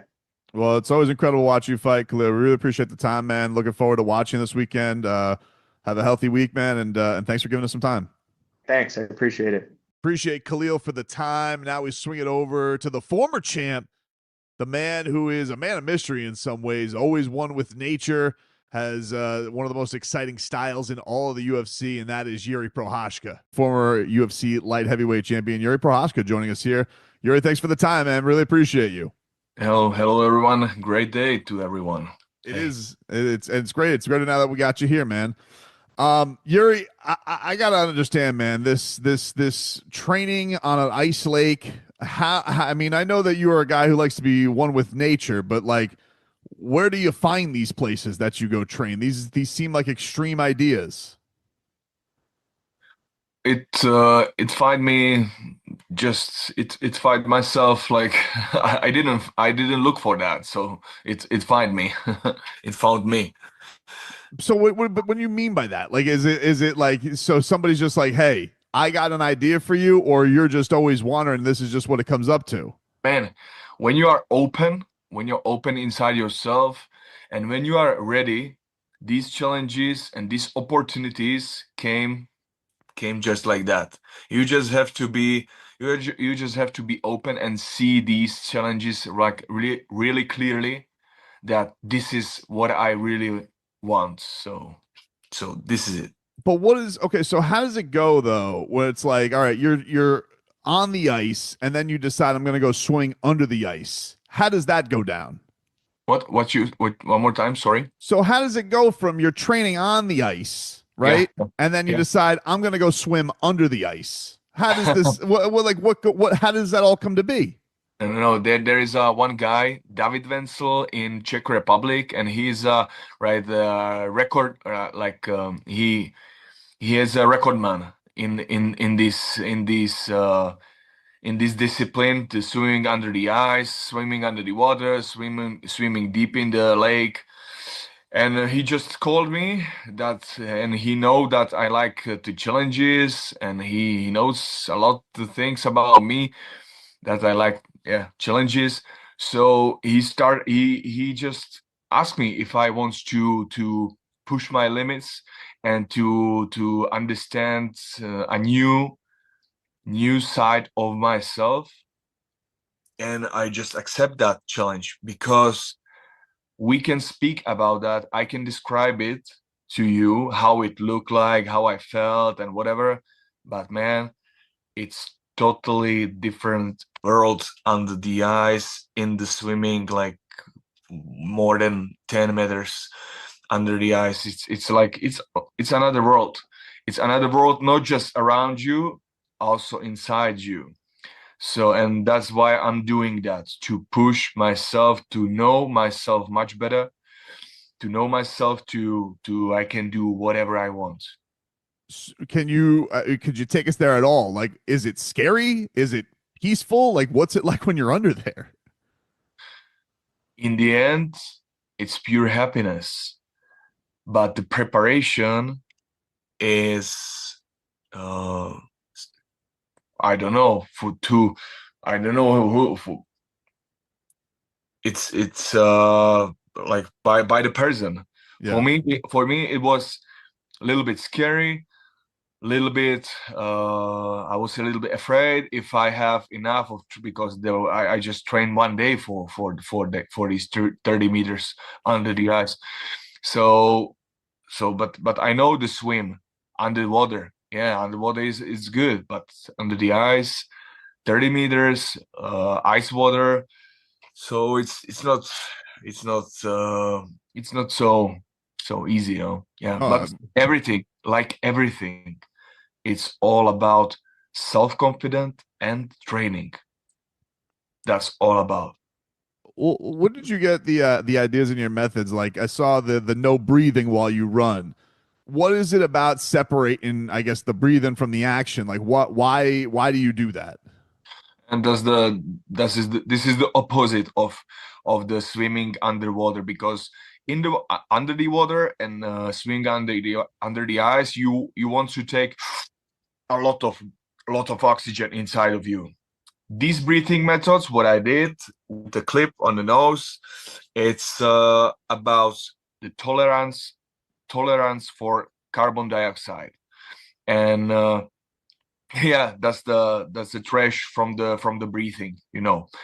and you have to understand a little bit biochemistry of the body and how it works. And I will take it shortly. I think, and I know when, because we are living in a logical world. Yeah. When the fighters will understand more about these oxygen advantage method, breathing method, this is just a part of it, the clip on the nose and running, and this is more like a little bit higher level. This is not the start. And when they really explore it, I think and I believe there will be almost everybody who will do that, and it will be like a rule to rule the breath, rule the body, and to be the best of warrior. Yeah. I'm curious, the more famous that comes to you, people want your time more, being UFC champion and all that. How much more do you like getting away and being in seclusion? Does it bring you even more peace, or is it the same as before your name blew up? Man, like I said, it's all about self-confidence. It's all about self-confidence. How you can rule your breathing, how you can understand and settle your emotions, your feelings, your moves, your technique, everything. And here we are. What do you think of Khalil as an opponent? Everybody's super excited about this matchup. You guys are two very exciting fighters for the fans, but what do you see about him that concerns you, or what have you prepared for that you need to have success and get a win in this fight? What I need to be successful in this fight? Yes. Man, I don't want to speak about my strategy to this fight, but I believe in my abilities in the fight, that I will understand his style face to face in the cage, and I will find there the way. Of course, we trained a lot, combinations, whatever, all these things, movements, and how to go fast, how to go slower, how to see his combination, whatever. But I just, first, number one, I believe myself that I will handle that in the fight. And this is something what is totally another world, because we are every fighter, we are preparing ourselves to the fight. And when we are standing in the fight, this is another world. So I believe in my preparation, and the keys, I don't want to speak about the keys for win. I know his strength sides. He's a a little bit shorter, but strong kicks, fast moves, very dynamic style, very tough guy. And I see the space. I see the space where I catch him or where I throw him down, whatever. Before I get you out of here, Yurin, I appreciate your time. Do you have any thoughts on the main event? Do you think Pereira gets it done? Can he beat Ankalaev, or is this a stylistic nightmare for him? Man, I see that Pereira is much better than before. I see him like that, but let the better win, like every time. Is it any preference that you win this fight? Obviously, you'll be right back in there. Do you want to avenge the Pereira fight, or do you want the new challenge in Ankalaev? Whatever. Just I want to face the Khalil round 3, and I'm focused fully for Khalil round 3. Then we can speak about the winner of the champions. Yeah. Dude, appreciate the time, Yuri. Thanks so much. Enjoy your time in Las Vegas. Have a healthy week, and thank you for giving us time. Thank you. Thank you, too. Appreciate both those guys joining us. UFC 320 tomorrow.